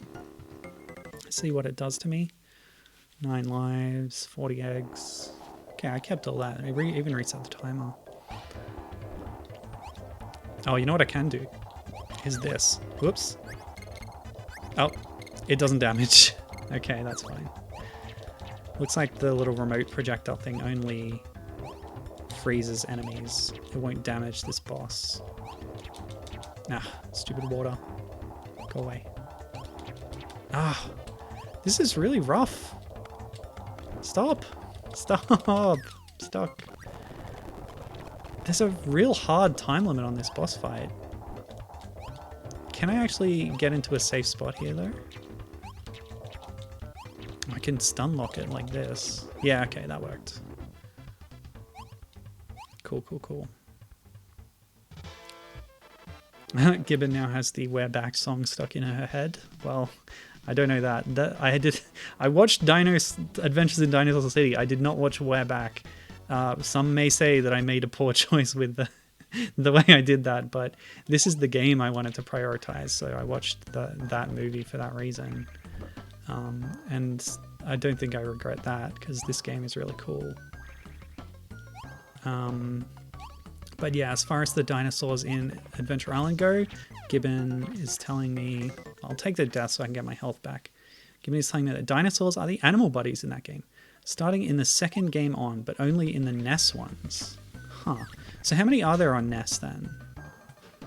If I were to, say, run out to my local flea market or pawn shop and buy a copy of Adventure Island during this stream, which one would I get?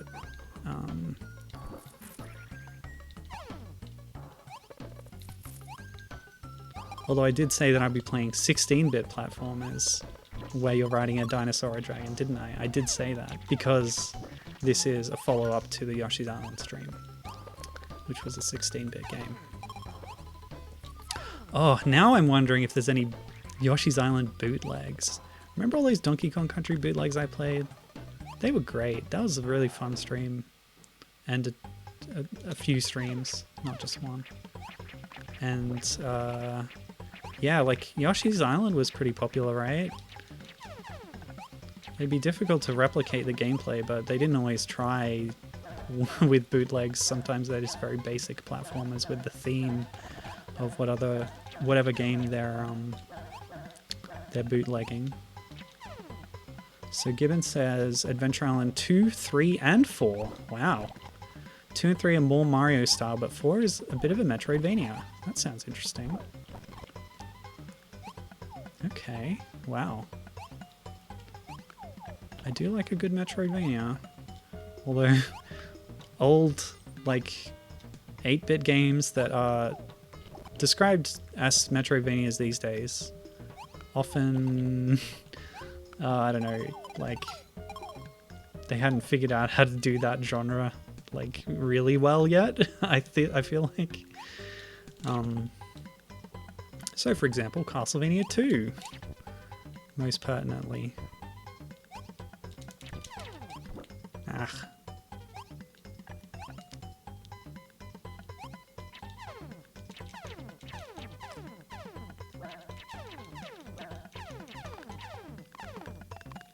Talk about your caveman spam. I'm just not bothering which door I'm going in now. I just pick one. Doesn't matter to me anymore. I can't figure out what the doors do, because at some point it seemed they were sending me to a further along substage, but then at one point they sent me to one that was further back, in at least the way I was thinking about the structure of the stage. So I don't know, it's just confusing. But then some of them also sent me to a bonus stage. I gotta say, I'm a little bit baffled by the structure of this game. But I am very charmed by its mechanics and the look. I think they're really keeping it fresh with the different kinds of challenges it's throwing at you. As well as it just looking gorgeous, yeah. Alright, let me check if I got any more notes that I want to cover about this game. Ooh. Oh boy, that was cool. Oh, okay. Oh well, that's a death. Whoa! Slow. Yes, so the credits for this game are unknown. What? Where am I? This way? Oh, okay, I'm here. Should have tried to grab that heart. Never mind. We're out of here.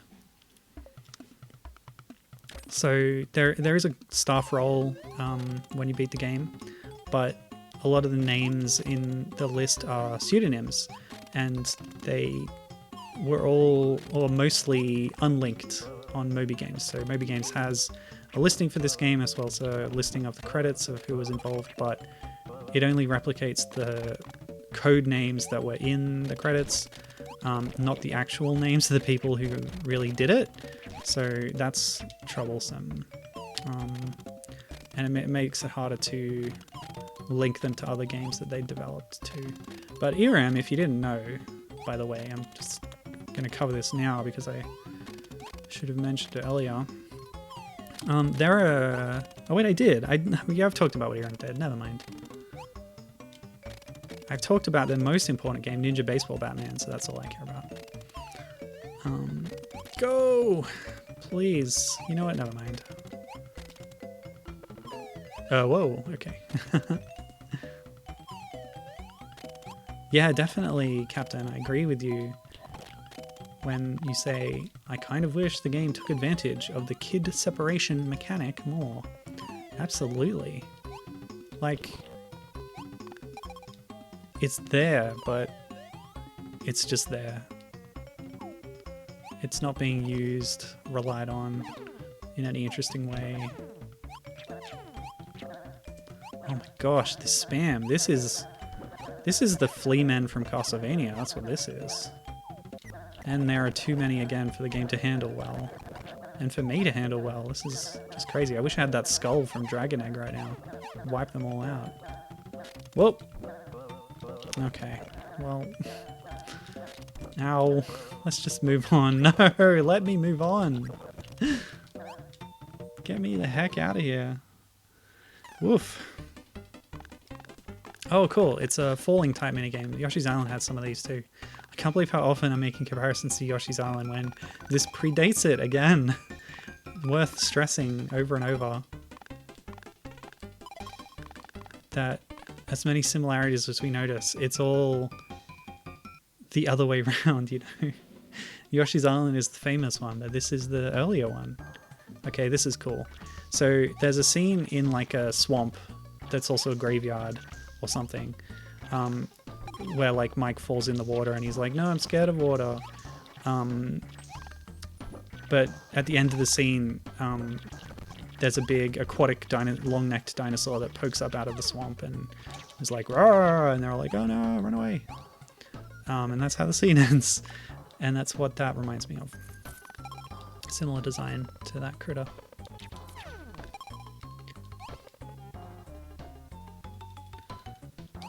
I wanna make a Yoshi's Island comparison, but you actually ride a dino like this in Mario 64. Is there one in Yoshi's Story, maybe? Kind of animal buddy type thing. There's a dragon that you ride.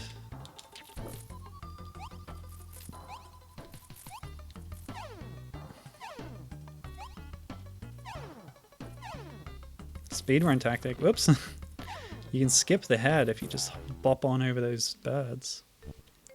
Yeah, Captain saying that Yoshi's Island ripped this game off. Confirmed. We've confirmed it a lot of times at this point. Yeah, the separation mechanic, as Captain says, could have been used in Lost Vikings style puzzles if they'd thought to make use of it, but it's kind of butting up against also being this kind of action side scroller where you can never go back, so it's kind of limiting how much puzzly aspect there is to it. Well, having said that... Oh, okay. Yes, alright. Enforced kid time. What is this? He's gonna get pushed on a conveyor belt. That's bizarre. This is just like, Gato Roboto. Okay, what the heck? Sorry, we gotta... Jump. Jump, I said. I think this might be an emulator issue. I've had this sometimes where after rewinding, some of the inputs get locked out for a little bit. Pause. So there you go, Captain. They did actually get the idea that they should use the kid separation mechanic a bit more. So, bravo.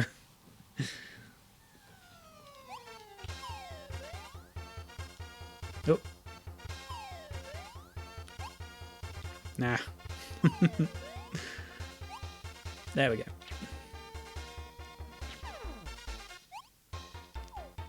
Yeah, Gato Roboto is a really cool indie game from recently, just the last few years, where you're a little cat, very cute little kitty, who is inside a robot mech suit, and it's kind of Metroid style game, but there's lots of times where the kitty has to exit the suit to get through a particular area, and then rejoin with the suit later, and like the cat is able to squeeze through small gaps and stuff and do things that the suit can't, but the suit has a gun and the cat does not have a gun. Hello. Hello. I'm a Dino. Well, technically I'm the child, but I'm riding the Dino. It's a Yoshi. Ah, this game predates Yoshi's Island. Although I didn't check exactly if it was predating Super Mario World. But it certainly has some Yoshi's Island style and flair to it. So yeah, we've been confirming several times that Nintendo completely ripped this off when they made Yoshi's Island. No! Oh boy. Also, by default, you only get 3 hearts. I've used a cheat to give me 6 instead. They don't display on the screen, but I have 6 health. Oh, this is really tough. Alright, I'll take that death, refill my hearts, and try another go at this section. Sometimes they, yeah, do a little gimmick, and sometimes it's just really hard. Okay. Wow, if you're saying I would die. Yeah. I never claimed to be a great gamer. You're quite good at platformers. Yeah, Yeah. thank you. Especially this kind of like frantic thing. I would just panic and die. Ooh, yeah. I can see that. Try and keep a cool head. Alright. We got through it. Ah! Well, this is a bit Super Mario World. Although my first thought on seeing that screen was, again, Super BC Kid, which has a similar kind of setup. I wonder if that predates this. But again, I also don't know how much of Super BC Kid is, like, directly carried over from earlier games in the Bonk series. Ugh! Spikes. Oh boy, okay. Here and then here? Okay, cool.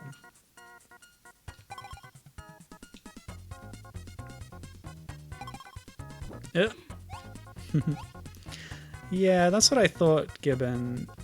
She said Super Mario World was a launch window SNES title, so she suspects that this came after. That would make sense.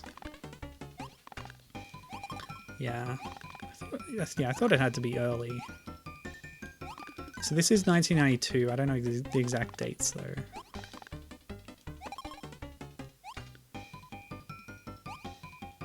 But it would be hard to be earlier than a launch window title, that's for sure. There's always the factor of like early builds of a game being shown at events and stuff, and then other developers being influenced by it. A similar thing happened with... Well, it happened with Bubsy 3D. They saw Mario 64 and they were kind of too far along to change anything about it, but it was far enough for them to go, oh no, this game is going to make ours look like poop. But another anecdote that I remember that you will be familiar with, Gibbon, is the Umihara Kawase kind of being shown off, one installment of it. Oh, it must be the what was the PS2 demo for like the 3D game that's related to Umihara Kawase but isn't actually, and like you're ziplining on power lines through a 3D city that's sort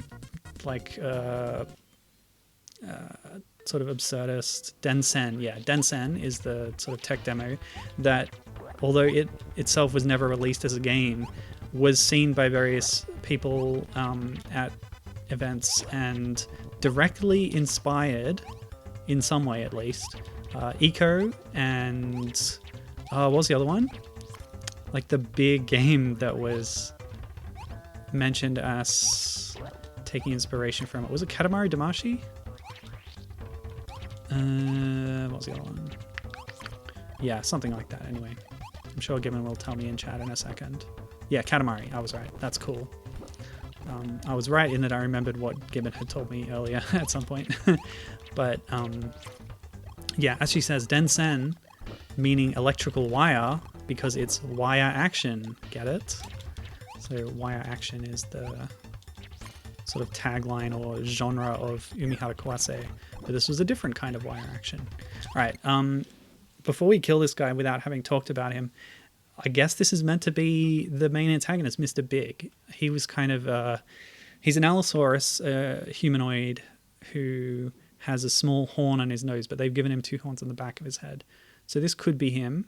He couldn't teleport and shoot those fireball things in the movie, but you know, you got to make some changes when you're making a platform game. So if the game ends after this shot, then that definitely was Mr. Big. Yeah, this looks pretty climactic. Yeah, okay. So this is kind of what happens in the film. Fawny discovers his flight, or rediscovers his flight powers at the end to grab a fuse that was taken out of at some point they call it Fuse City, but they also call it Saw City. There's like a reactor, Fori. Okay, I was saying Fawny, but it's Fori. Like, there's a fuse that regulates some kind of cooling system that stops the lava from overflowing Saw City and killing everybody, and Mr. Big steals it for some reason to power his tower, which powers the elevators, but I don't know what else. And they retrieve it and take it back so that the lava doesn't kill everyone. That's the end of the movie. Yeah.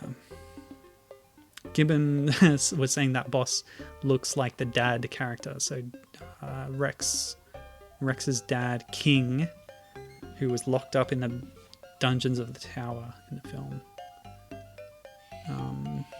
Oh wow. The launch of the SNES was as early as that. Gibbon said that Super Mario World was November 1990, and this was July 1992. So definitely after. Thanks for doing that research for me. Yeah, okay. So, final cutscene. All right, we have the fuse back and a home safe. We saved the world. Can we go back to the real world now? Look how Timmy and Jamie are the same height. Jamie's like twice Timmy's height in the film. Yes, we can. Don't worry anymore. It's time to say goodbye, isn't it? Ready, Fori? Turn on the switch. It's time to go. Gotcha. Yes, thank you again, everyone. Oh, that's cute. Ah, she put her glasses on. The green hair is nice.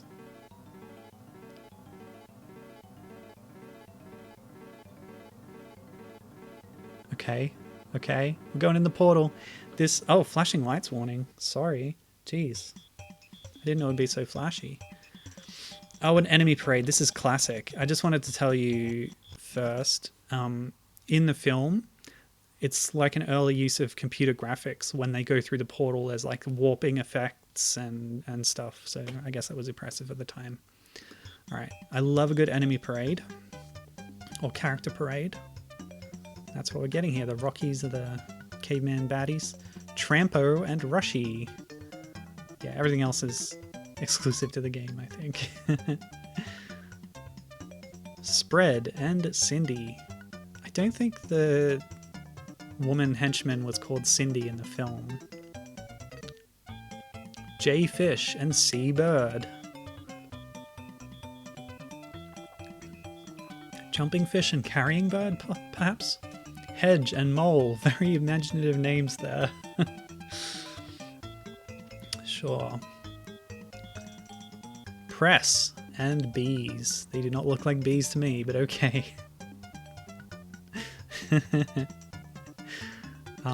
Long Neck, great.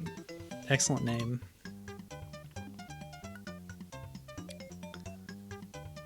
What were the long necks called in Star Fox Adventures?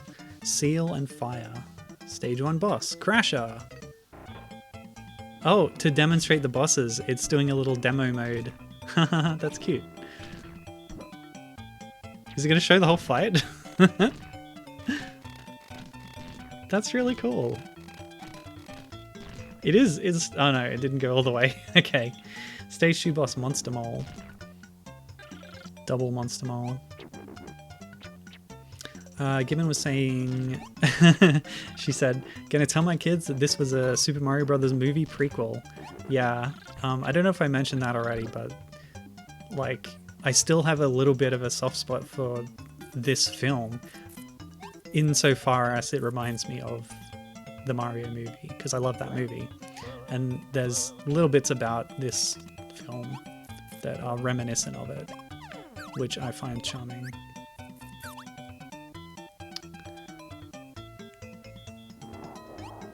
Yeah, that's right, Captain.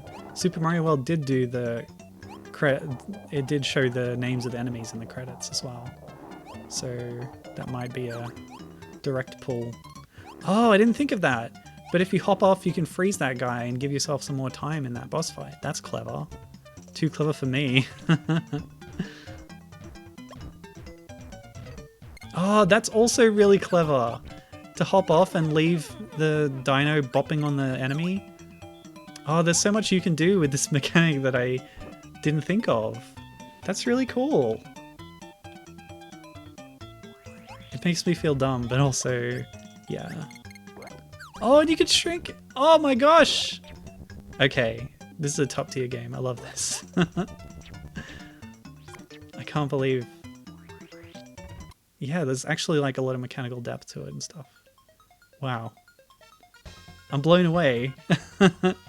I wish I'd seen those videos before I'd done the boss fights myself. I guess that's replayability. You can go through and try out those advanced techniques on another playthrough if you want. Wow. That's so cool.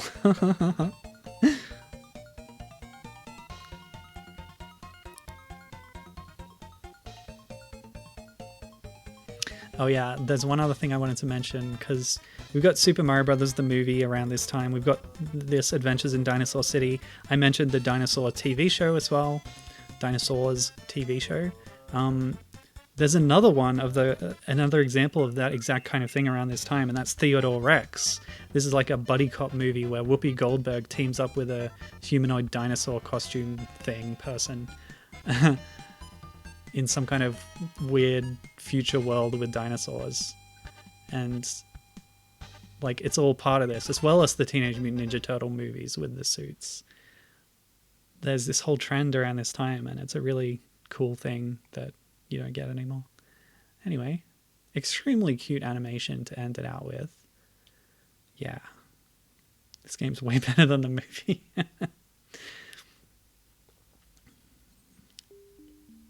Alright, so we've looped back. And yeah, as Captain says, I like that they showed off that advanced tech. Yeah, really cool stuff. What's the time? Oh, I got a little bit of time. I'll load up the bareback based game now for us, and we can chill out with that for a little bit. Whoops, this one. Okay. So this also, it's got a lot in common actually with the Dino City game.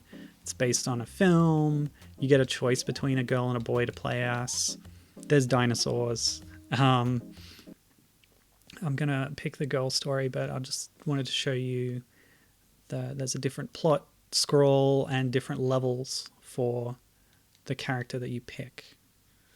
So this is 1994. This is the Mega Drive version. There's a version on the SNES, which is you just play as Rex. Again, Rex as the name for a T-Rex character. Very lazy, but has that in common with Dino City.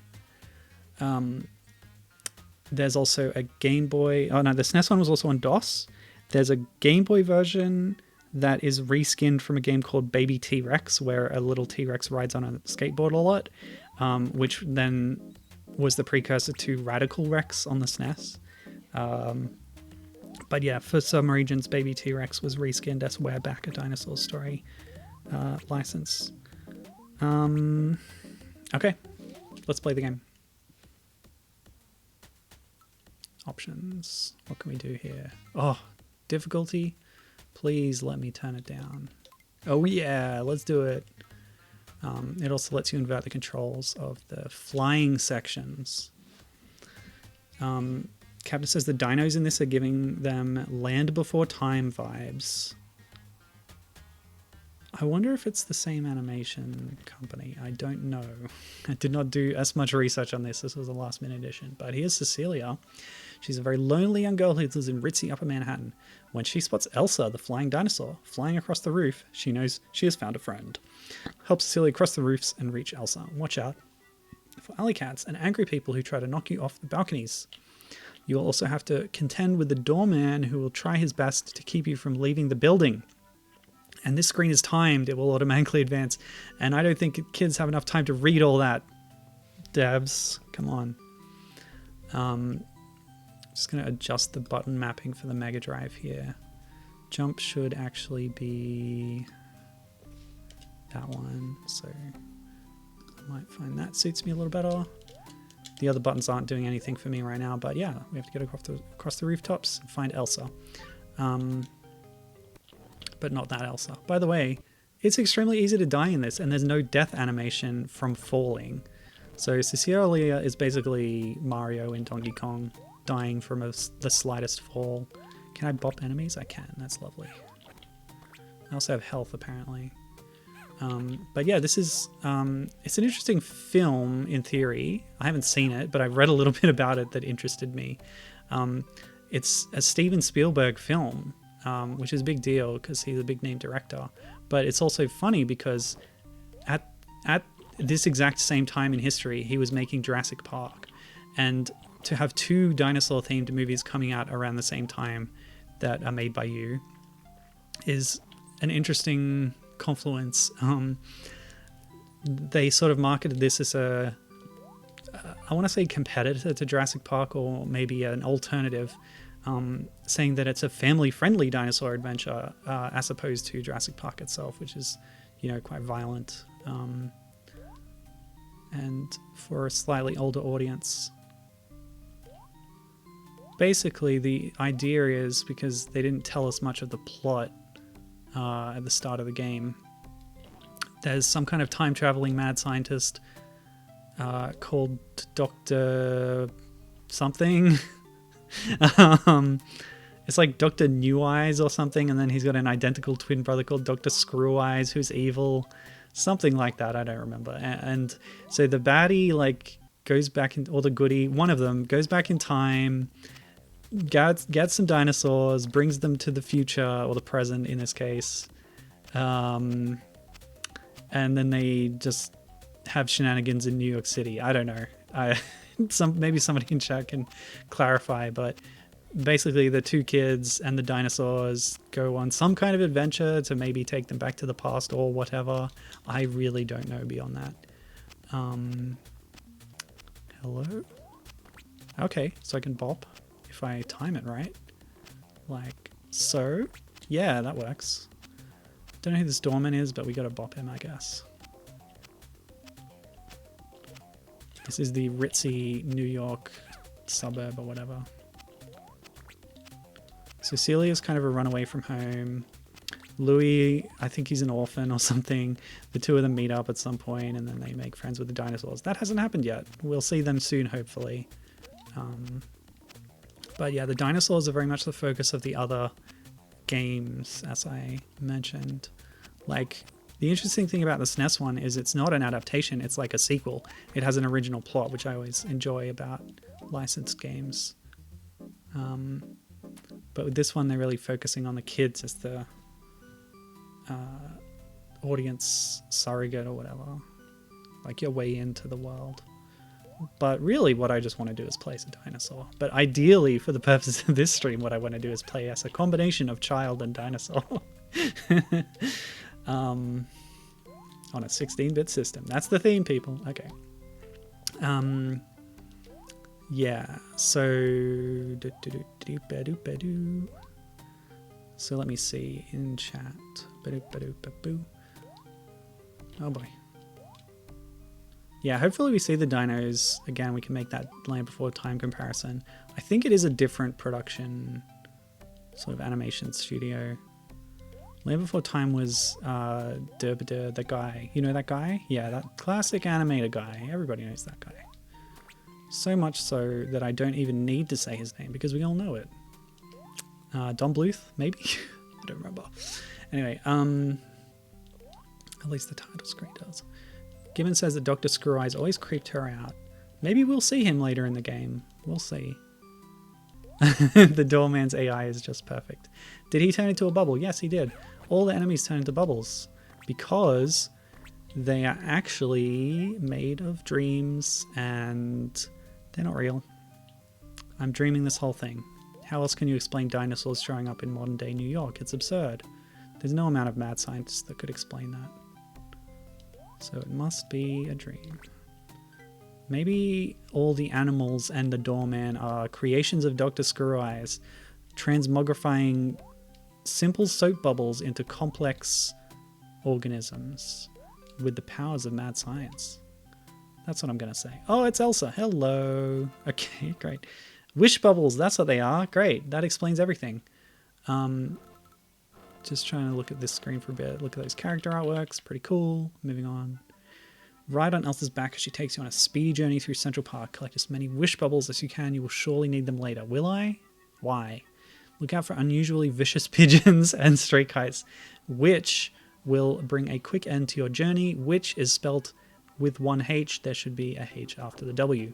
Wow, the quality control. I noticed when it was introducing the Cecilia mode, it said Cecilia's story or whatever, and there was no apostrophe before the S in Cecilia. So I'm not impressed with the proofreading in this game, that's for sure. But I guess it was made by a Norwegian team. I might excuse their English in that case. So this reminds me of Echo the Dolphin 2, The Tides of Time, which had 3D sections in between side-scrolling levels as you travel from one place to another. It's kind of like that, and this is sort of like the era when 3D is new and exciting, even if the consoles didn't do a great job of actually technically doing them at the time. Those seagulls really are unusually aggressive, and those kites are bigger than I expected. Yeah, okay. And yeah, Captain also mentioned that the pigeons are huge. Oh, okay, so the wish bubbles are actually important to the plot. Thank you, Gibbon. Wait, what? Is the sequel a golfing sim? Is the sequel a golfing sim? I do not understand that. But yes, she confirmed that it was Don Bluth, and yes, Wish Bubbles does explain everything. If you've watched the film, disclaimer, please go watch the film, unlike Dinosaur City, which we would recommend against watching. Gibbon is recommending watching We're Back, A Dinosaur Story. I cannot corroborate this, I haven't seen it, but I do trust her on a lot of things, and we'll take her word this time. Go watch We're Back, looks pretty cool. Yeah, so apparently Wish Bubbles is the thing in the film. Captain is on my level, having not seen it, I think. So we'll just be in the dark. Elsa brings Cecilia to the river to wait for the arrival of her other dinosaur friends. They have been dropped from Captain New Eye's spaceship, I got it right, but their parachutes have broken on the way down. Cross the docks to get to Louis at the end. Watch for falling dinosaurs on the way. Okay, I will watch out. I looked at some of the voice actors involved in this film. Cecilia here, who I'm playing as, was voiced by Yardley Smith. Yardley. Better known as the voice of Lisa Simpson on a long-running televisual program, The Simpsons. So, you know, not. I don't think Lisa is anybody's favorite character, but it's definitely a huge role in the world of animation.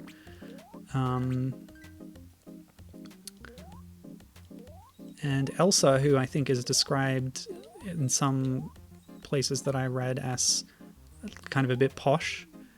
She's played by... Oh, golly, gee willikers. Okay, so my position on this raft determines its momentum or its velocity or whatever. And I have to avoid being crushed by falling dinosaurs, which will destroy my raft. Perfect. Oh no, Rex! I guess he drowned. Goodbye, Rex. There's a bunch of dinosaurs in the film played by different voice actors. I don't know any of their names apart from Rex, and I know that he was voiced by John Goodman. As for the rest, who knows? But I do know that Elsa, as the only female dinosaur, I believe, in the film, sadly, she was played by Felicity Kendall, who is a famous British actress. You might recognize her as the rich lady in that one episode of Doctor Who, where it's the Agatha Christie one. What else was she in? That's the only one I remember. Okay. The children and their new friends decide to head up to the Museum of Natural History, where Captain New Eye's friend Dr. Bleeb is anxiously awaiting the dinosaurs. Unknown to them, the captain's evil brother, Professor Screw Eyes, has plans for the dinosaurs himself. You've never heard of the movie, Captain? I've heard of it at least, even if I haven't seen it.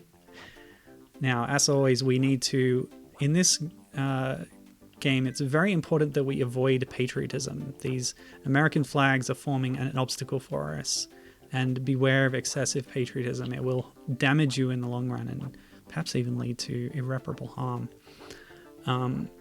It's all an apt metaphor here. By the way, the 3D effect on the buildings is really nice. as they pass by. The interactable objects are all kind of simple sprite scaling that you've seen a lot, even on less powerful consoles than this. But I do have to give props to those buildings. I think they look really nice in a Star Fox kind of way. Okay. So there was some chat there that I wanted to read out. Oh, right. Yeah, I actually read this as well, is that the dinosaurs apparently partake in golf during the course of the film.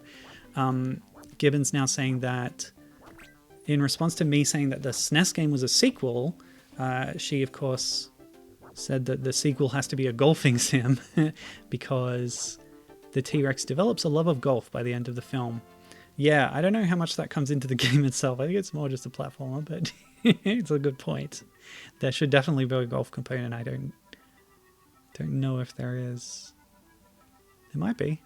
Anyway, never heard of the movie. Captain says, what are the crosses that you're picking up? The X's. And they also mentioned the Star Fox vibes from the buildings. So we're on the same wavelength again with that. I don't know what the crosses are. I have no idea. Yeah, I really don't know. I could not tell you. I'm sorry. On the way to the museum, Woog makes a hit with the TV news reporters. They really expect you to have seen the film because I have no idea what this little alien Great Gazoo guy is. I guess he's Woog. An anxious producer brings him to the TV studio with promises to make him a star. The greedy producer really has plans to sell Woog to Professor Screw Eyes. It's up to the kids now to rescue him. What's going on with this story? Can you explain Woog, Gibbon? Is that something that, like, really makes sense? What the heck? There's living clapperboards? Is that from the movie? I really regret not having seen the movie, but I only had time for one this morning, you know, and I had to give it to Dino City. I am, I don't know how long this is, but I feel like I'm just going to play through this. I don't mind going a bit longer than usual, if you don't, dear viewer.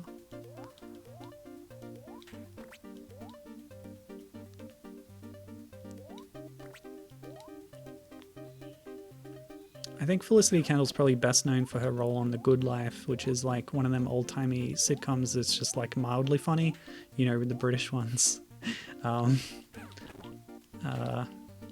They had a good bit on, I think it was on The Chaser, one of the Chasers shows, where they were parodying As Time Goes By and saying that, like, you know, it's not funny, but they're in mildly amusing situations. It seems like that kind of show. Yeah, so what does this do? Let's see if any of our numbers change. Not even our points total changed. The bows are our health, and we can pick up bows to restore our health as seen earlier. But yeah, it didn't do anything to my health. Does it multiply my wish bubbles if I get another one at this point? No. Oh my gosh. There's a screen here that I did not know about.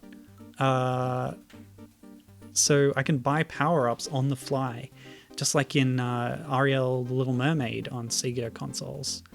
So I would guess that this restores some health. Maybe that's a speed up. Two different kinds of speed up. We can also buy a 1-up. Wait a minute. Why am I spending wish bubbles to make wish bubbles? Oh, it's a barrier. Okay. Okay, so the barrier. What does this one do?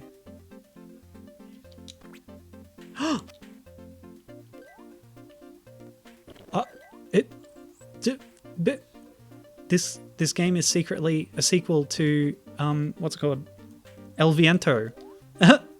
Another Mega Drive game where you throw little boomerangs like this. Is Cecilia actually Annette Maya from El Viento? Let's buy some more of those. I can only get one apparently.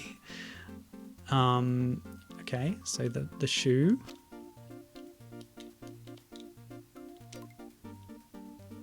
What does this do? Whoa. Does it improve my jump height? blue shoe. I have both now. This is like Sonic the Hedgehog. Okay, so I actually bopped on an enemy there and then hit the ground, which had stored the falling damage, and so I died after bopping on the enemy when I hit that ground. That is terrible. That is not how a mechanic should work. Well, I guess I've just bought these things now. I think I am jumping higher. I don't know what the blue shoe does.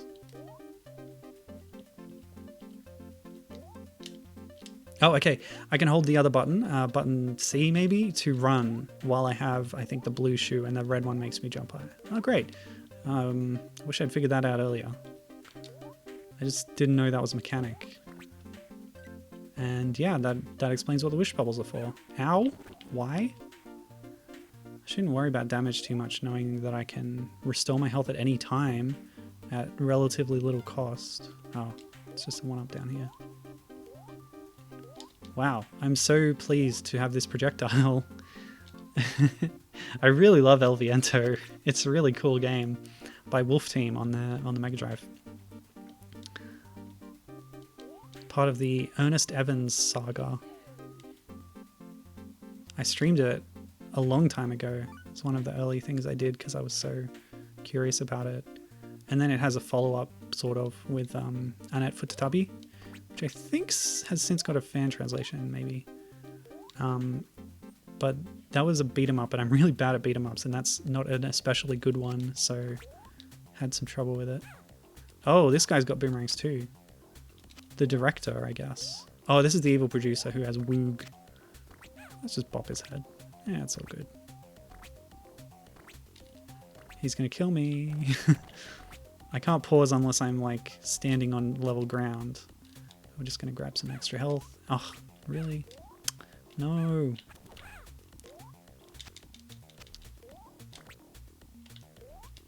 Whoa, whoa, whoa, whoa.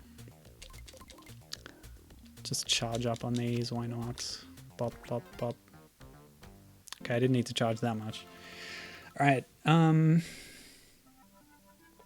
so, oh, okay, scooter ride. Fleeing from the TV studio, Woog finds a scooter he can ride on to catch up with the kids and the other dinos. Oh, so Woog is a dino. Who is the alien guy then? He manages to mount the tiny scooter so he can catch a ride down a one-way street. Look out, Woog, you're going the wrong way. Look at this. Wow, that's fun. So Gibbon was saying that Woog, or the alien guy, is just kind of there. He's New Eye's helper, if she recalls correctly. Ouch. I can't jump or anything here. I'm just moving side to side. A lot of identical cars. Is this how New York is? Everyone has the same car? I've never been there. Anyway, Gibbon has done an explanation of the wish bubble law, so I'll just read that. New Eyes has those wish bubbles that make dreams into reality, and he's putting together a circus or something with fanciful stuff to entertain the kids, which in the film is mostly just making the dinos friendly and intelligent, but includes other fantastical things. Screw Eyes, in turn, has a competing circus, but it's a circus of nightmares and horror, and he tries to make the dinos terrifying again. Why does he think that nightmares and horror is a successful idea for a circus exactly? Like, as a business venture? Seems misguided. On their way to Uptown, the dinosaurs find the perfect cover, the Thanksgiving Day parade. Unfortunately, that cover is blown when Rex takes a bite out of one of the floats. Help the kids through the parade during the ensuing chaos. I've read that the film, as a tie-in, had a float at the Thanksgiving parade or whatever, but it didn't last long, and it ran into a stoplight or some kind of obstruction in the road and burst pretty quickly. So yeah, too bad for that. But seeing as it's a big set piece of the movie, I guess it makes a lot of sense to make it a real thing too. Pretty cool. Oh, that was a weird drop. Anyway, I did mention this game was made in Norway. I should tell you a little bit more about the developer, why not? They're called, checks notes, Funcom Productions. We saw their logo up top, of course. They appear to be leaning into the imagery of the horned helmet for their logo, even though that's an anachronism, or not, or like just not something that Vikings actually wore. So I've heard. But hey, they're Norwegian. Maybe they know better. Anyway. Yeah, see, it happened again. I fall far enough to take damage, and even though I bopped an enemy, which really should protect me from a fall in any reasonable platform game, I die. It's terrible. Let me see. So other things that Funcom Productions have done include the Pocahontas game on Mega Drive, which I have been interested in playing for a while. I'm going to do it at some point. It's got some cool mechanics where Pocahontas's animal buddies can be sent out to do certain tasks. So you sort of swap between them in a little bit of a Dino City kind of way, sort of. Yeah. Let me see. What else did they do? Oh, yeah. They made that really famous series of adventure games, The Longest Journey and Dreamfall. So that's a bit of a feather in their cap. More recently, they've been known for a Conan the Barbarian-based series of games, which I have heard about. Age of Conan, and many expansions and sort of related games to that. Oops. So it's good that they're finding some success in the modern era. I didn't write down who like published this. It was probably something related to the film production company, maybe. Who knows? Not me. I do have another note here. I read on the Moby Games like summary of what this game is. It contained the sentence, the game is based entirely on the preview trailer of the movie. Which I don't know if that's true or if it's just like a funny quip. That it's just kind of a loose adaptation of the game based on, you know, the events in the trailer. Either way, it's a funny thing to say. That ground is a bit bland. Just a blank brown box. Okay, cool. It's a nice scenery in the floats there. Cool stuff. Okay, let's see. Yeah, Captain agreed with me about it being a terrible business plan to have a circus of horror. By the way, the cops are onto Rex and his pals. To get away, Rex grabs the quickest means of transportation available, a nearby pickup truck. Well, that would be a ute to you and me. Avoid oncoming traffic to help get the Tyrannosaur out of trouble. Will do. So this is just like the other one with the scooter, only now we're in a ute. Okay, cool stuff.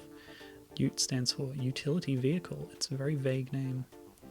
Actually, come to think of it, SUV is the same. It's a sports utility vehicle. It contains the same words. It's just, yeah, classifications for cars and video game genres are like almost meaningless.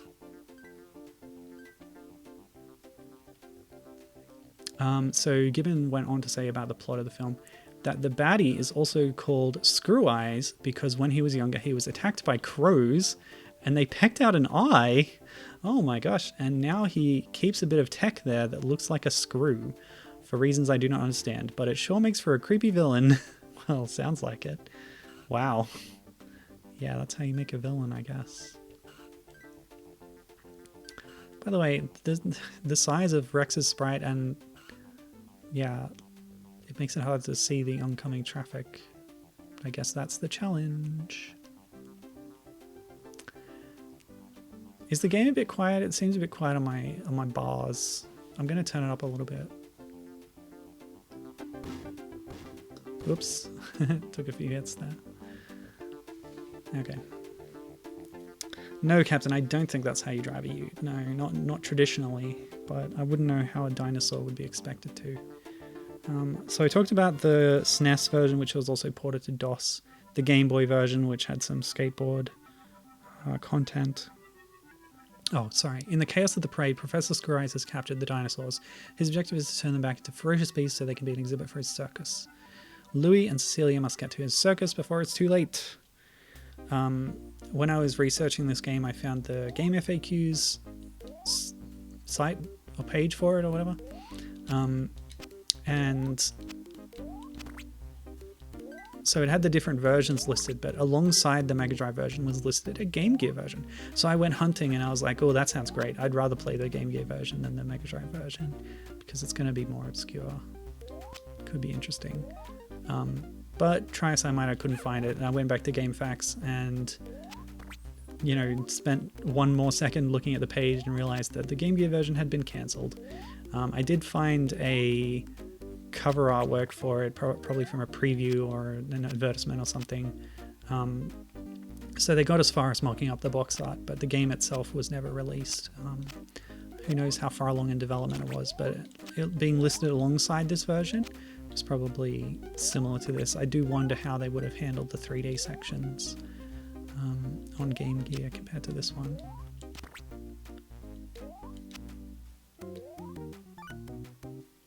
Yep, still don't know what the X does.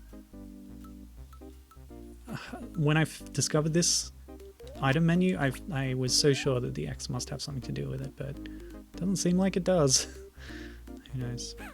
Ow. Naughty dog? Naughty dog? Wait a minute. Crash Bandicoot? Wait a minute. Anyway. Does Central Park really have such a large subterranean section to it? Again, I haven't been to New York, but I assume that everything in this game is, you know, 100% accurate and true to life. Ow. Including all the rolling tires. There are a lot of cars in New York, so you got to assume that some of those tires are going to run free. You know what those crosses probably are? Checkpoints. Yes, I was correct. But I've lost my power-ups. So let's just rewind that. Oh, a free shoe. How about that? Don't need it. I already bought one before. So that solves the mystery of the X. It is a checkpoint. I didn't spend long enough on Louis' story to check what his health icon was. Probably hat. Yeah, I think it was a hat, actually. Oh boy, look at this guy. Is he from the movie? He seems to be in a slightly different art style to me. Let's bop his head. Bop, bop, bop, bop, bop. He can't do anything about this. Whoa! Okay. Poor guy. So long.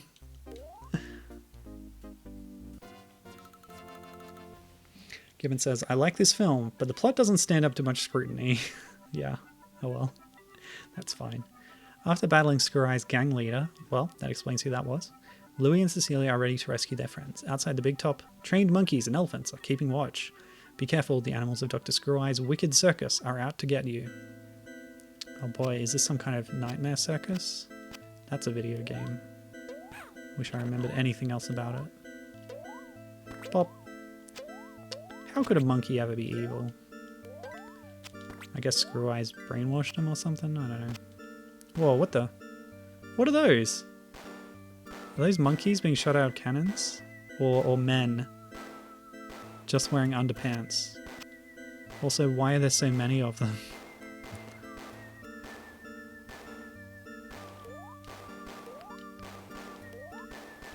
Just had to get the timing down. Ooh, oh, that's exciting. Captain says they remember the hype around the Christmas tree when their brother got a Game Gear. Oh, that's cool. A Game Gear for Christmas. Amazing. I don't think I've ever seen a Game Gear in real life. Oh, maybe at like a retro game shop in a cabinet, maybe. But yeah, it's a pretty cool little device, I'll tell you what. And there's certainly some great games on it. For instance, there's 2 Echo the Dolphin games, which I know are very good. I've played through those versions. It's very fascinating to see the differences from the Mega Drive versions. Oops. Might as well pump up my health a little bit. I've got wish bubbles to spare. I guess I have the secret of converting wish bubbles to reality. Don't feed the lion. There's no lion. Maybe it escaped. Yeah, handheld games in color, mind-blowing. My first handheld was a Game Boy Color, so yeah. Screw Ice henchmen are on the lookout for the kids here. You must get past many obstacles in order to get to the final showdown. Be careful. Circus artists are trained to work high up in the air. You're not. Indeed, it seems I cannot fall very far at all before immediately dying. That would be a criticism I have of this game. Too easy to die from fall damage. It should just like take off some of your health. It's possible that it's meant to be a method of preventing sequence breaking. So like they want you to follow the level design they've laid out, and if instead you just drop down to a part of the level that should be later, it just kills you. Like, I guess that's one way to do it, rather than adjusting how you've made the level. Oh, I see. So you can survive a fall if you land in a pool of water or on a trampoline.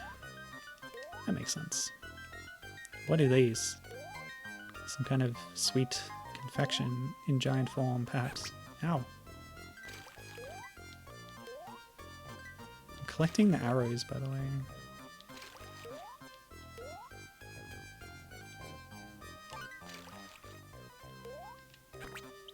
I haven't been using my running shoes at all. I haven't felt I needed them, really. Okay, so the arrows did give you points, at least. What games did your brother get on the Game Gear, Captain? What first blew your mind when you started up that 6 AA battery beast?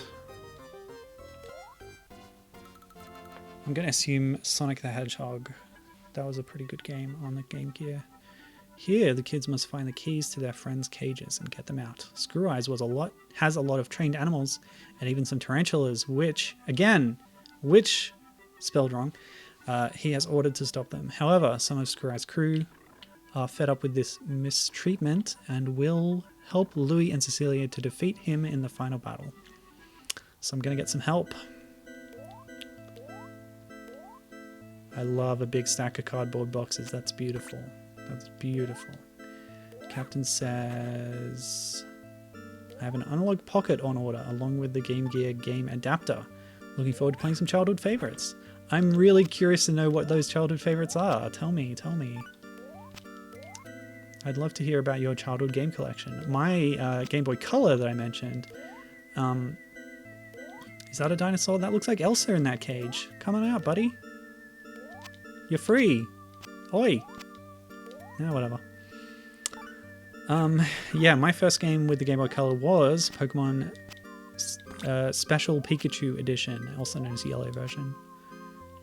Wait, what? Oh, I stand on the... This is like a Wario Land 2 Albatross here, right here. Good stuff. Also helps you out in Donkey Kong Jr. Game & Watch modern version in Game & Watch Gallery 2 or 3 and 4. Anyway, what else did I have? After Pikachu version, I would have got... At some point I got Harry Potter 1, which was also an RPG, and is pretty decent.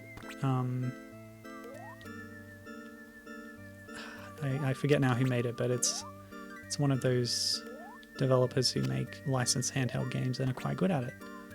I also got Pokemon Pinball, one of my all-time favorites.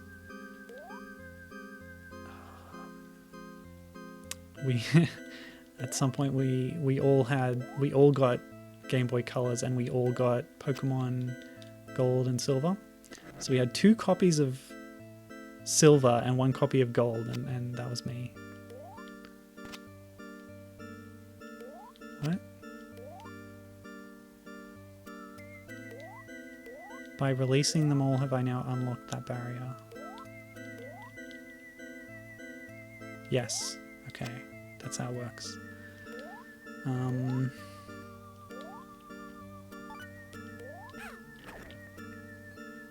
What else do we have? Wario Land 3, very good game.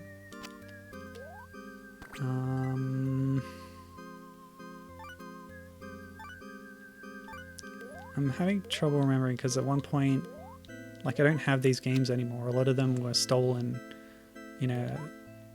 Whoa, whoa, whoa, whoa, whoa.